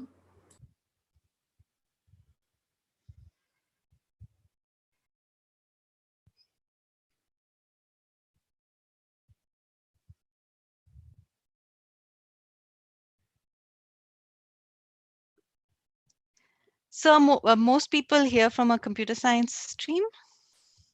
Yes, ma'am. A lot of us are from the computer science stream. And there are a couple from other branches as well. Yeah, it's a Saturday morning, so Yeah, I know, I know, I know. we've put like it will be on our YouTube channel, so Sure, sure. people can. No, I got this request from IEEE, so I kind of Yeah. thought it would be nice. But because like with all the Zoom and everything, webinars have become like so common. I'm literally doing like 2 every week. So I'm kind of Yeah.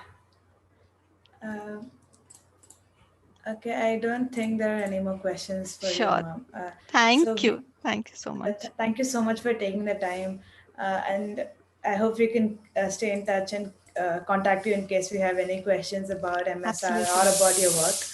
Uh, Absolutely. Do that. yeah. One thing I would like to say that if you are getting in touch with a researcher for internship, this is like just like my please do your groundwork and think through the thing and decide which one do you want to contact. We have lots of cases like this every year where this person, one intern applicant, will send mails to every single researcher in MSR. And we are a small lab, we all know each other, and we know when these things happen, and it kind of doesn't show you in a very good light, and it feels more spamish. So please don't do that. Don't like send it to every single researcher in the lab. That will actually hurt you rather than help you. So be a little bit more considerate and think through this, and think where you want to work and why before you contact researchers. So that's all. That's. That just suddenly came up, and I thought I'll share it with you. I mean, yeah, And it's don't something that stalk we need to people on know. Facebook and social media. LinkedIn is fine sending messages, but like please don't stalk. Yeah. It'll just annoy people, honestly. Yeah. Thank you so much. It was lovely being here. And thanks, Pragya. Yeah, And I'll thank you. and please get in touch if you have Yeah, any yes, more ma'am. questions. Definitely. Yeah. Thank you. Bye.